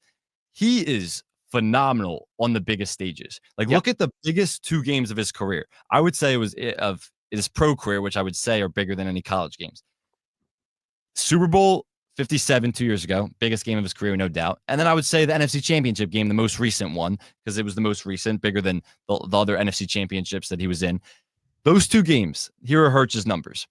He's totaled 550 passing yards, 86 rushing yards, 8 total touchdowns, not a single interception. There was a fumble, not a single interception though. 70%, over 70% completion percentage, and an average passer rating in those 2 games of greater than 105. He's been phenomenal in the biggest moments. And the reason is because he's a winner. And all the guy does is win. And like Nick Sirianni said, he's a stud. And when the lights are the brightest, he steps up. And I have the utmost faith in him. And I'm all over his props, but that includes MVP. And we'll give out our props later on in this hour. But part of the reason why I'm on his MVP is because part of the Eagles' plan is going to be throwing the football. They want to throw the football to win this game. That was kind of their plan against the Commanders, and then Saquon Barkley just breaks free for So a quick. easy. Yeah, it's too easy for him, and Saquon might hijack that again, and that'll be the case. Of course, you have to establish the run, but no one plays two high safeties against the Eagles. They have the lowest rate in terms of their opposing defense playing two high safeties. The reason is because everyone wants to stack the box and stop the run against Saquon. Chiefs play a ton of man-to-man. They blitz a lot, but they also play a ton of man-to-man coverage. You know who can exploit that? When you're not playing two high safety and you're trying to stop the run, you're selling out to stop the run, Jalen Hurts can. We saw him ball out against Steve Spagnuolo's defensive plan 2 years ago. This is going to be a big Jalen Hurts game, big A.J. Brown game. He's going to make a statement because he is clutch. He's a winner. He steps up in the biggest moment. And this is my favorite bet. I mean, forget the Eagles on the money line. Forget all that. Of course, I'm taking that. This is my favorite bet of the whole thing because the Eagles and Jalen Hurts are being devalued and disrespected here. Plus 350 is not a fair number. My one concern is, and I'll throw it to you on this, voters, the media, national stage have discredited Jalen Hurts all year, and they've loved Saquon Barkley all year. The people who are voting on this award, and I think the market accounts for this, the people who are voting for this award, if it's neck and neck between Saquon and Hurts, both had big games, the Eagles win, they might reward Saquon. Yeah, I could see that. And there's certainly a little bit of narrative that plays into this as well. And obviously, like Saquon basically getting his first chance to play winning football at the NFL level. Like, I understand that to an extent. I personally view it, and I think in the larger scale, the way that it is viewed is somebody has to give you a reason not to give it to the quarterback outside of the other way around there. So I still lean toward, like, it's surprising to me that Saquon is the favorite out of Jalen and him for MVP there. Who knows how it plays out? But anything you want to jump in there? Yeah, I was going to say, like, it's not surprising me just because of the same stuff we've heard with the national media all year. It should be that the running back should have to take it from the quarterback. It should be the quarterback award. But I don't think that's the case this year because the quarterback's going to have to take it from the running back because of how much people have discredited Jalen Hurts all season. I mean, going into the NFC Championship game, they were still talking about, can you win with Jalen Hurts as your quarterback? Will the passing game, will Jalen Hurts' play hinder the Eagles' chances of winning a Super Bowl? It's a ridiculous conversation, but it still exists. And these are the people voting on this award. So I think Hurts will have to have a monstrous game, like a 300-plus passing yard, maybe 4 total touchdown type game, which I think he's capable of. But if it's neck and neck, I'm not so convinced that it'll go to Hurts over Saquon, even though I'm still taking Hurts. Yeah, that's a excellent point there. And just, I guess, to lay it out here, to make my Jalen Hurts case, because I'm 100% with you. I do think there's an innate quality that makes a winner, and Jalen has that. And to kind of list off a couple things here, I mean, his last 7 years as a starting quarterback, 2 national championships and gone to the college football playoff, or gone to 2 national championships there. He's been in the NFL playoffs as a rookie starting quarterback. Then he went to the Super Bowl in his second year, back to the playoffs last year, and then back to the Super Bowl this year. Jalen Hurts is one of 5 quarterbacks to start multiple Super Bowls before the age of 27, with the other 4 being there: Tom Brady, Ben Roethlisberger, Patrick Mahomes, and Russell Wilson. He's 46-20 all time in the playoffs. He's 5-3. He's got 17 combined touchdowns between the rushing and passing, with just 2 interceptions and 4 fumbles there. Has not thrown a pick since the 2021 playoffs. And you mentioned him last week. For all this talk about him being a run-first guy, or that being the case, from the pocket last week versus Washington, he was 15 of 17 for 192 yards, 1 touchdown, no interception. In the pocket all playoffs, 38 for 50. That's a 76% completion rate, 394 yards, 3 touchdowns, and 0 interceptions there. The dude can make the throws, and while you can kind of point to some of the slants or the over-the-middle stuff, the deep ball that he throws is beautiful, man. And I do think that those opportunities are going to be there against this Chiefs defense.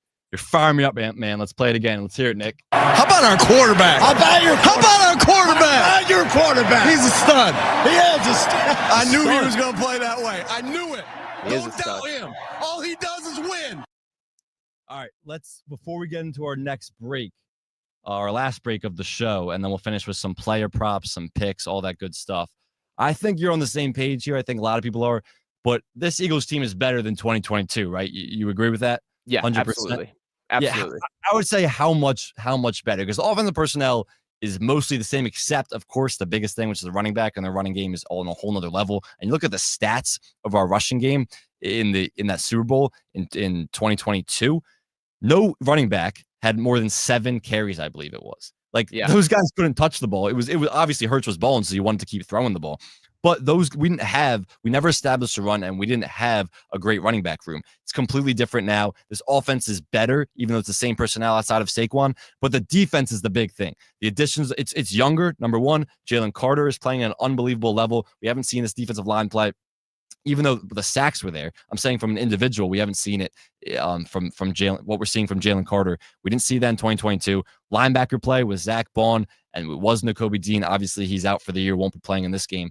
We're even going to get BG back, hopefully, for a few reps. And then the secondary is just younger. Like, we had Avonte Maddox out there and James Bradbury, who had the hold out there in that Super Bowl 2 years ago. We have Quinyon Mitchell, Cooper DeJean. Obviously, Reed Blankenship has been great this season. It's just a younger, better defense. And that's why it's not even like close. I think the Eagles are so much better. I think if this Eagles team played that 2022 team, the spread would be like 5.5 in favor of the 2024 Eagles. Yeah, no, I think you're right about that there. And let's not forget, like, as much as it was kind of lame to lean on it as an excuse at the time, the turf was a factor in this game, in that game, in the 2022 game. They're gonna have a better pass rush with the turf facility, not having to worry about slipping out there. And like the defensive line as a whole, I think we're seeing these guys begin to put it together. Nolan Smith, I think, has been kind of a revelation over the past couple weeks for really clicking things. And Saquon Barkley is just a straight up like difference maker, man. I believe Miles Sanders broke his hand in like the first possession of that game and really was not used. So like just having a night and day difference between who Saquon Barkley is and Miles Sanders. So while Sanders was like, we see who he is at this point. He wasn't even really clocking snaps for the Panthers by the end of the season. Like, he's almost playing himself out of the NFL. And we're talking about a guy who had some legitimate. What's DeAndre Swift up to? Yeah, DeAndre Swift, there was a stretch this season where he's putting up some of the most impressively bad statistics that I've ever seen. But nonetheless, Saquon Barkley is the guy for this Eagles team. And I do think the secondary is a huge story here. James Bradbury is still on this Eagles roster and has not played whatsoever all year. Let's not forget that he was starting, and by the way, had a pretty good year this year or that year. So I'm not going to be too hard on him for that specific penalty, but it does go to say that a guy that was playing that significant of a role on this team is still on this roster and not utilized whatsoever. And Avonte Maddox, who you mentioned, was straight up getting picked on in that game. That is not going to be the case with Cooper DeJean, man, that he is going to hold his ground in a way that was not the case. They're just more complete from start to finish and way healthier than I kind of expected could be the case. Yes, we got Nakobe Dean injury, but in the large part, this team is as designed, and I think they're ready to put it to this Chiefs roster. Without a doubt, I'm right there with you. We're going to give our picks and some player props on the other side of the break. You are listening to Finish the Story 59 on Fox Sports The Gambler. We'll talk to you in a minute. Run a business and not thinking about podcasting? Think again. More Americans listen to podcasts than ad-supported streaming music from Spotify and Pandora. And as the #1 podcaster, iHeart's twice as large as the next two combined. So whatever your customers are into, true crime, sports, comedy, culture, they'll hear your message. Plus, only iHeart can extend your message to audiences across broadcast radio. And all this reach means everything. Just think about the universal marketing formula. The number of consumers who hear your message times the response rate equals the results. Now let's get those results growing for you. Think podcasting can help your business? Think iHeart. Streaming, radio, and podcasting. Let us show you at iHeartAdvertising.com. That's iHeartAdvertising.com. Or call 844-844-iHeart. One more time, call 844-844-iHeart and get podcasting working for you. Monster BTK, the latest installment of the critically acclaimed Monster franchise, exposes the chilling story of one of America's most infamous cases that shook Wichita, Kansas to its core. When people said BTK, you think of a wild-eyed Manson-like character. What we didn't understand is he was the guy next door. Listen to Monster BTK on America's #1 podcast network, iHeart. Open your free iHeart app and search Monster BTK to start listening. Here's a hot tip from iHeartRadio Earth for saving money and energy this winter. Your water heater is an energy hog, accounting for about 18% of your utility bill. Turn it down from 140 to 120 degrees Fahrenheit to cut costs and boost comfort. You'll save energy and reduce the risk of scalding. Brought to you by iHeartRadio Earth and the National Environmental Education Foundation. For more smart, sustainable living tips or to take action in your community, visit iHeartRadio.com/earth. I'm Kareem Abdul-Jabbar. I learned about atrial fibrillation the hard way. My symptoms would come and go. Shortness of breath, fatigue. I kept going. Then I got so lightheaded, I couldn't. My doctor said I have AFib, so I'm about 5 times more likely to have a stroke. Other symptoms: irregular heartbeat, heart racing, Chest pain can come and go, but the risk of stroke stays. If you have symptoms, tell a doctor. Visit notimetowait.com. Sponsored by Bristol-Myers Squibb and Pfizer. Hawk's work boots are built from the simple idea that those who feed, build, and fuel the nation shouldn't have to compromise on work boots. Available only at Boot Barn, Hawks constructs high-quality, field-tested work boots that provide unmatched protection and support for workers across all industries. Safety toe boots that are puncture-resistant, slip-resistant, and built with cushioned insoles for all-day comfort. Hawks is built to last. Hawks work boots, only at Boot Barn. Hey, man, you all right? Need me to call 911? No. Call Top Dog Law. Get top dollar for your accident at topdoglaw.com. Once again, that's topdoglaw.com. The Gambler, Philly's home for all things sports gambling. See DallasStillSucks.com for details. Gary Barbera Jeeps are super cheap. During Super Cheap Jeeps Week. Hello. Right, Superbirds Coach Nick. Boy, I guess. Jeeps cheap. Gary Barbera's making the Big Easy Big Game playoff payoff. Jeep Grand Cherokees. Yo. 16,666. And that's why Super Coach Nick picks Barbera. Coach Sirianni, is Barbera the best? Boy, I guess. Or drive a super discounted Barbera Ram like our man Brandon Graham. Boy, I guess. Barbera's got Big Easy credit. Philadelphia's credit connection. And super cheap Jeep Grand Cherokees. From a crazy 16,666. Tell him, Superbirds Coach Nick. Barbera the best? Boy, I guess. Jeep Grand Cherokee 16666. Well qualified class. I know, yeah. DallasStillSucks.com. Barbera! Gary Barbera's super goal to stay in control of the most Jeeps sold. 16,666. Boom shakalaka. Jeeps cheap. Super cheap. Is Barbera the best? Hang on, you tell him, Brandon Graham. Boy, I guess. Go Birds. I know, yeah. DallasStillSucks.com. Monster BTK, the latest installment of the critically acclaimed Monster franchise, exposes the chilling story of one of America's most infamous cases that shook Wichita, Kansas to its core. When people said BTK, you think of a wild-eyed Manson-like character. What we didn't understand is he was the guy next door. Listen to Monster BTK on America's #1 podcast network, iHeart. Open your free iHeart app and search Monster BTK to start listening. In this week's Marketers Report, we learn about the value of local influencers in uncertain times from Allison Griffin, head of marketing at State Farm. The economy is tough for everyone, and taking a step back and understanding the pain that your customers are currently going through because of a tough environment is really important. We have 19,000 agents across the country, and they understand what's going on in those very unique communities. iHeart has such a broad broadcast reach that is local, connected, and for us to be able to touch customers with a local feel but at a national scale is so efficient and important for us. As the #1 audio company, iHeartMedia gives marketers access to all, from national to local. Every audience, live conversations, trusted influencers, and the insights and data you need to grow. Not just a media company, iHeartMedia is your access company. If you're a marketer, go to iHeartResults.com. Want to play a game with me and Dad? Mommy's not feeling good. You need to vaporize that cold. Vaporize? Yeah, with Dayquil VapoCool. It's Dayquil plus a rush of Vicks vapors. Whoa. Come on, honey. Let's let mommy rest. You guys are amazing. And so is Dayquil VapoCool. Dayquil VapoCool, the vaporizing daytime coughing, aching, fever, power through your day medicine. And to vaporize sore throat pain, try Vicks VapoCool drops. Use as directed. Keep out of reach of children. At Boot Barn, we know you need a reliable work boot. A boot that has withstood the test of time. When you feed, build, and fuel the nation, you can't take chances because you wake before the sun rises and end the day after it sets. Dating back to 1892, Thorogood takes pride in building high-quality work boots designed for hard-working people because reliability comes first. Thorogood at Boot Barn Work. Spreads, totals, and all the prop bets in between. It's the game. Only one thing left to do. Win the whole thing. You're listening to Finish the Story 59, right here on The Gambler.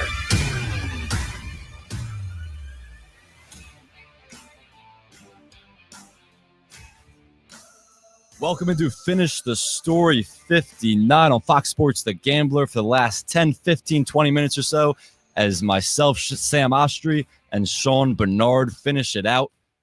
We are going to be talking props, picks, all of it for the last 20 minutes or so here before we send it over to Fox PHL Gambler on socials. And Sean Brace is going to kick it over. Huge week, huge nights of content every single night this week leading up to the Super Bowl and throughout the weekend. Every single night, 6 to 8, Finish the Story 59, leading up to the Super Bowl Monday through Friday, live from Yards Brewing Company, 3 to 6, daily ticket, which will be all week too, but that'll be live from Yards Brewing Company on Friday afternoon. Huge week coming up. Follow us all week as we break it down. I do want to say, Sean, I was just scrolling Twitter more during the break and seeing the opening night media night stuff, and I have it on the screen. There's like some dude in a nutcracker costume interviewing Lane Johnson. Just a ridiculous spectacle, like I said earlier. But one question was, Jalen, how can I get more handsome? My girlfriend says you're the most handsome quarterback in the league. Do you have any advice? I'm desperate. Anything. Jalen said, I don't know if I can help you on that one. Sounds like a DNA thing. Jalen Hurts' favorite color is purple. He said in a Krabby Patty eating contest against Patrick Starr, he wouldn't like his chances because he'd only be able to eat one Krabby Patty in 5 minutes. I mean, they make them leave. They make them leave Philadelphia on Sunday so they can get down there early to do that. At least they're asking the hard-hitting questions, you know, Exactly. getting the real scoop. There's a lot of Nickelodeon mics in there too. I mean, anyone can get a media credential for that thing, it seems. But I will say a little bit of news was Cam Jurgens said that he's ready to go, 100% good to go. He credits the training staff for getting him there, which I will say I don't think there was a question that he was going to play when he had 2 weeks off, and we saw him he was used as an emergency option in that NFC Championship, and he played. Like when Landon Dickerson got hurt, he had to step in and play. I would like to hear from Landon Dickerson as well, saying that he's 100% good to go, but I don't think there's a question he'll play as well, and they'll be good to go. So yeah, anything you saw from media when you're scrolling the timeline? I did see Chad Ochocinco plant a nice kiss on Nick Sirianni's head, which he was not expecting there. Yeah, it snuck up on him at the podium, so that's kind of a funny video worth checking out there. I'll also say with Cam Jurgens specifically, anyone who's ever had a back injury can totally relate to the feeling of him walking off that field, because I saw that exact walk from him, and I was like, oh, yeah, I've been there, man. Like, I feel for you. So shout out to him for getting through it. Do hope he is in full condition this week, but it's a good sign to hear coming out of his mouth there. Yeah, back is not something to play around with. I love Chad Ochocinco, by the way. On another note, that show with him and Shannon Sharp is probably the funniest show. Yeah, Club Shay Shay, Shay at Night, whatever it's called. It's probably the funniest show in sports media going right now. It's just hilarious. They're so out of pocket, which is awesome. I would like to see that reaction of Nick. It was funny. Nick was on Pat McAfee last week, and they didn't do the thing where they dress up as Nick and this guy Ty Schmidt like pretends that he is him and does the accent of it, but they kept calling him like a big dumb doofus on like every question. They're like, maybe you're not some big dumb doofus, and then they were like, they said it the last question, and then Nick, like it was at the end of the interview, like takes off the mic, you could see him, he just like goes to his PR guys probably there, he's like, these guys are just ridiculous, like these guys are clowns. He was like, get me out of here. But he's a good sport, so he probably thought it was funny. Yeah, no, 100% there. He does seem to be a good sport about all this stuff, and he definitely seemed a little bit more excited to see Ochocinco than was the case following that clip there. So you got to go through it. This is the worst part of Super Bowl week. I always remember the Alshon Jeffrey quote about like how much he hated doing it, and that clip kind of lives in my head there. So this is the tough part. Just get through it and go play football is what you have to look forward to. Exactly. All right, so we're gonna wrap up here in about 5 to 10 minutes before we throw it over to Sean Brace on Fox PHL Gambler on all things socials. So I have a bunch of props I just want to list them real quick. I have some deeper ones that are kind of like deep dive, like unique props, and then I have just like regular player props. So I'll just give you a couple of my regular player props first, and then I want to hear yours. So we talked about Jalen Hurts MVP. On that note, I'm going Jalen Hurts over 199.5 passing yards. Over 199.5 passing yards in this game. I feel like he averaged around 200 this season, so it's kind of a fair line. I don't think it's like a ridiculous line in any way. All I think is that it's going to be a Jalen Hurts centric game, and you're going to see him explode for a great performance. So I'm going Hurts over 199.5 passing yards, and then on that note, I'm going AJ Brown longest reception. You could take his receptions, you could take his over yards, but longest reception over 24.5 yards. You could say Brown's over 5.5 receptions is also worth a look. But if he records at least 5 catches, he's almost surely to have at least one over 25 yards. His longest reception exceeded 25 yards in 9 of his 11 games that he had at least 5 catches this year. So if he's going to have a good game, I think there's certainly going to be a catch that's over 24.5 yards. Yeah, love that there. And to kind of piggyback off each of these, I'll start with the Jalen Hurts stuff. I'm with you on MVP. We kind of talked about why in the previous segment here. The way I kind of splice it up and the prop that I prefer with it, I'm going with Hurts over 258.5 passing and rushing yards here. Can get that for minus 106 on the odds. I'm also going to go up to 300 yards for the combined passing and rushing. That number is at plus 225. I do think this is a Jalen Hurts game. And to the same kind of mindset with A.J. Brown, I like A.J. Brown to be the leading receiver, plus 180 odds for that. So I think that's a pretty good way to bet that, to be perfectly honest. The only threat to me is probably Travis Kelce. That's the only guy that kind of I think could be in that same conversation. But I think A.J. Brown is going to have a more significant workload on his plate. While Devontae Smith was the leading receiver last week, and I still think is going to have a pretty nice game in this, I think there will be one long A.J. Brown reception that kind of drives this statistic. So sign me up for a big day from Brown. I like him to be the leading receiver at plus 180 there. I like that a lot. I may sprinkle that in as well. Another one I had is Patrick Mahomes over 36.5 passing attempts. When the Mahomes has trailed in most of his Super Bowls, that requires him to throw the ball even more. Like, they're a pass-heavy offense as is. They don't rely too much on the run.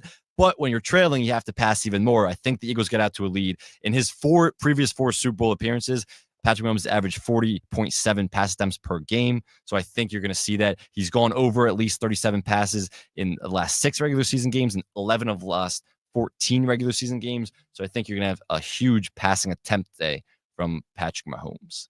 Yeah, don't hate that there. And for my next one, I'm going right to what our good friend Mark Henry Jr. would call the best bet in all of football, a Jalen Hurts anytime touchdown. Minus 110 is pretty crazy that you can get it that value to me. I kind of expected this to be closer to the minus 130, minus 140.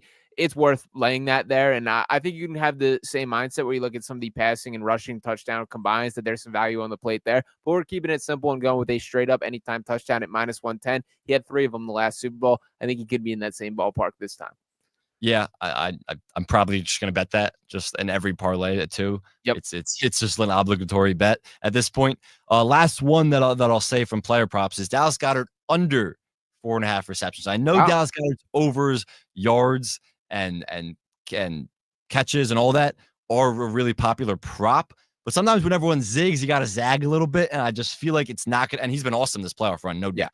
I just feel like it's not going to be a good Dallas Goedert or a big Dallas Goedert day. And this feels like a good fade spot. He's recorded less than, they're also 4.5, like that would be 5 receptions. That's a lot. He could have a monstrous day. He's a big yards after catch guy. So he could have a monstrous day with even 3 or 4 catches. So that's why I'm going the under receptions. He's recorded less than 5 catches in 8 of his 12 games this year. And he only had 4 catches in 2 of the 3 playoff games. He was obviously big against the Commanders game. I think he had 7 catches. But he's hit this more often than not. So I like this Dallas Goedert under 4.5 receptions. Yeah, interesting. I have seen a lot of the Dallas Goedert love floating around everywhere there, and he's definitely been excellent in this playoff run. But I will say, when I feel the presence of Dallas Goedert, I honestly think he's more impactful as a blocker and in the run game and playing a role in that, which he will certainly be active in throughout this game. So we will feel Goddard's impact, but I like the perspective there. 2 more for me. I know I was hyped up about A.J. Brown. I think Devontae has a really nice game too. Over 51.5 receiving yards for Devontae Smith. This number is just too low for me. And I think that for kind of the same reason that we mentioned with the coverage, A.J. Brown is going to be the guy getting most of it. I think with that, Smitty could quietly be the guy that is that, just chip away 15 yards here, 10 yards here, making his impact felt. And I just think that 51.5 number is too low. And the last one for me, a little bit of a combo action here. Jalen Hurts and Saquon Barkley to combine for 4+ touchdowns here. You get that for plus 550. So that is a lot. 4 touchdowns is a lot, but I think getting plus 550 odds for that is absolutely worth the swing for the 2 biggest threats in the red zone every time they're down there. I'd love to see, I got to look at the stats, but they must have gotten that a decent amount throughout this playoff run and throughout the season, honestly, like more than you would expect, where I feel like 5 plus 550 is a great value for that. Yeah, I mean, they've had 9 combined touchdowns across the 3 playoff games so far. Saquon, I believe, had 13 in the regular season. Hurts right in that same ballpark there. So all right among the league leaders. Either one of them can certainly get the job done there. I do like betting this as particularly kind of a combo. Give yourself a little bit of an option there. Yeah, I love it. I may explore that too. Peter Schrager on my screen is interviewing Kellen Moore right now. I wonder if he's asking about the Saints job, which he's presumably taking. But that's a conversation for another day. Here's some more unique props that I have, and I'll throw a couple at you. This is only minus 105, so it's not some big value play, but race to 10 points, the Eagles. Like we know what the Chiefs are like. They don't get off to big starts in the Super Bowls, particularly the last 3 Super Bowls they were in. The opposing team reached 10 points before Kansas City, and the Chiefs had to mount double-digit comebacks to come back. Eagles, all 3 of their playoff games this year, they beat the opposing team to 10 points. Even last in the AFC Championship, the Bills beat the Chiefs to 10 points, and the Chiefs came back. The Eagles are going to get to 10 points early.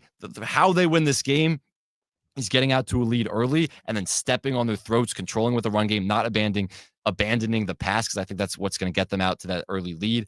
So I think they're gonna have to be up. I mean, I know they're gonna have to be up by multiple scores late in the game with 6 or so minutes to go. If Mahomes has the ball, that's the only chance of winning. I won't feel good if they're only up a score or 7 or even 8 points. That game will be going overtime as far as I'm concerned if Mahomes has a final drive in him.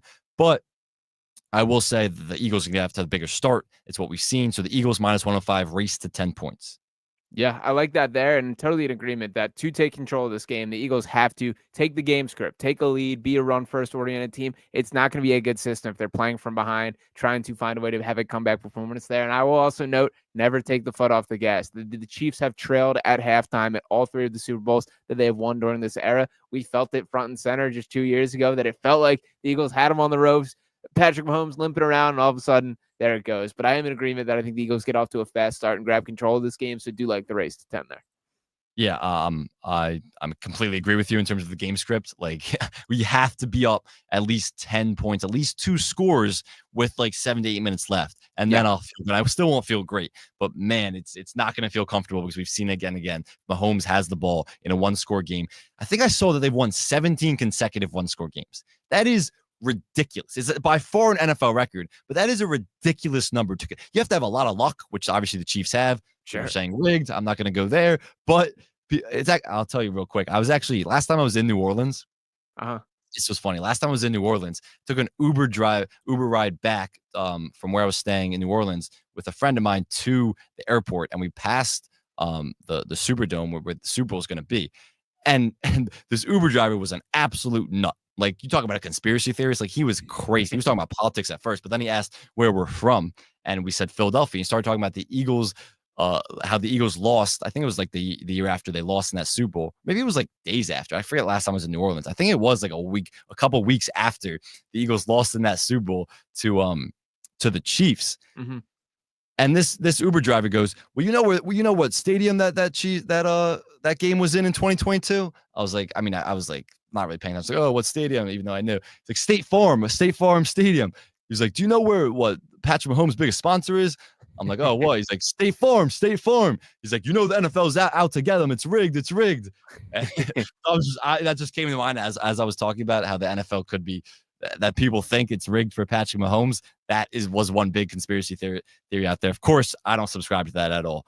But I digress to say my last prop. Actually, I'll give out 2. One of them I'm getting out is overtime, plus 1,100, which I'm going to take just because the Eagles are the Chiefs are always in such close games, especially these last 2 Super Bowls, even that AFC Championship game. You might as well take a flyer if it's going to come down to like a final drive. You might as well take a flyer plus 1,100. But this is my favorite bet. It's first Philadelphia Eagles offensive drive, exact outcome, rushing touchdown. And it's similar rationale to how they're going to get to 10 points first.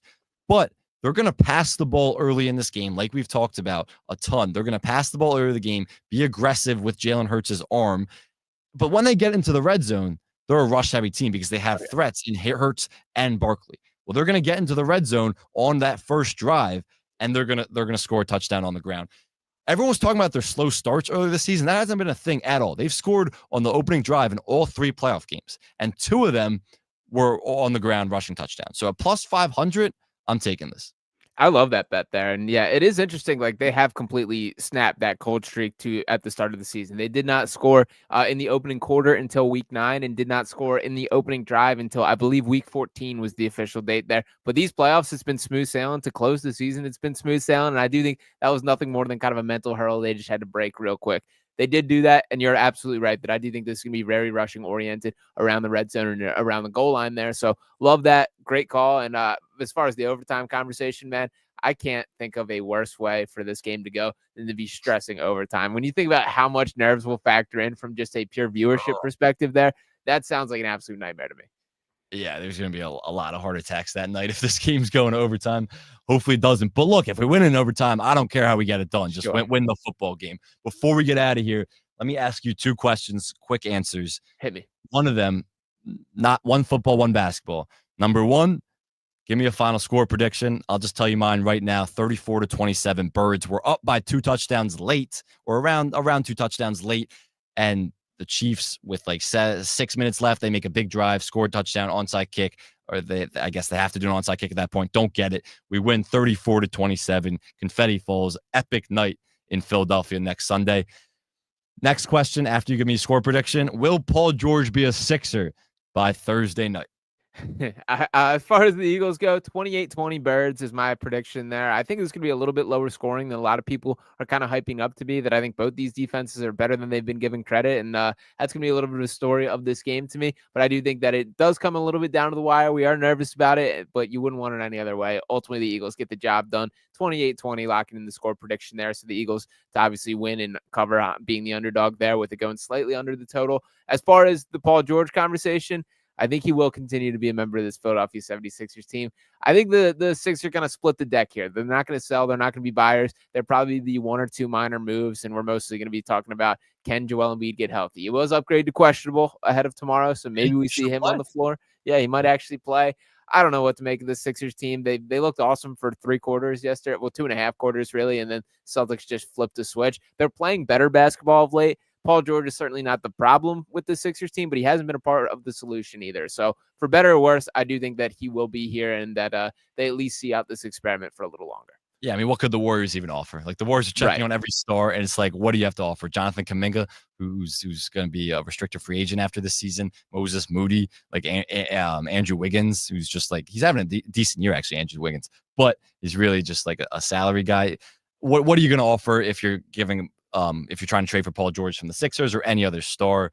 To put a full bow and wrap up the basketball conversation that we led the show with, if the Sixers made this move where they traded Joel Embiid for what the Mavs got back when they traded Luka, and Luka is on a whole nother stratosphere, in my opinion, from Joel Embiid, and Luka, again, doesn't have those injury concerns and age, and of course, and the age thing. Good point.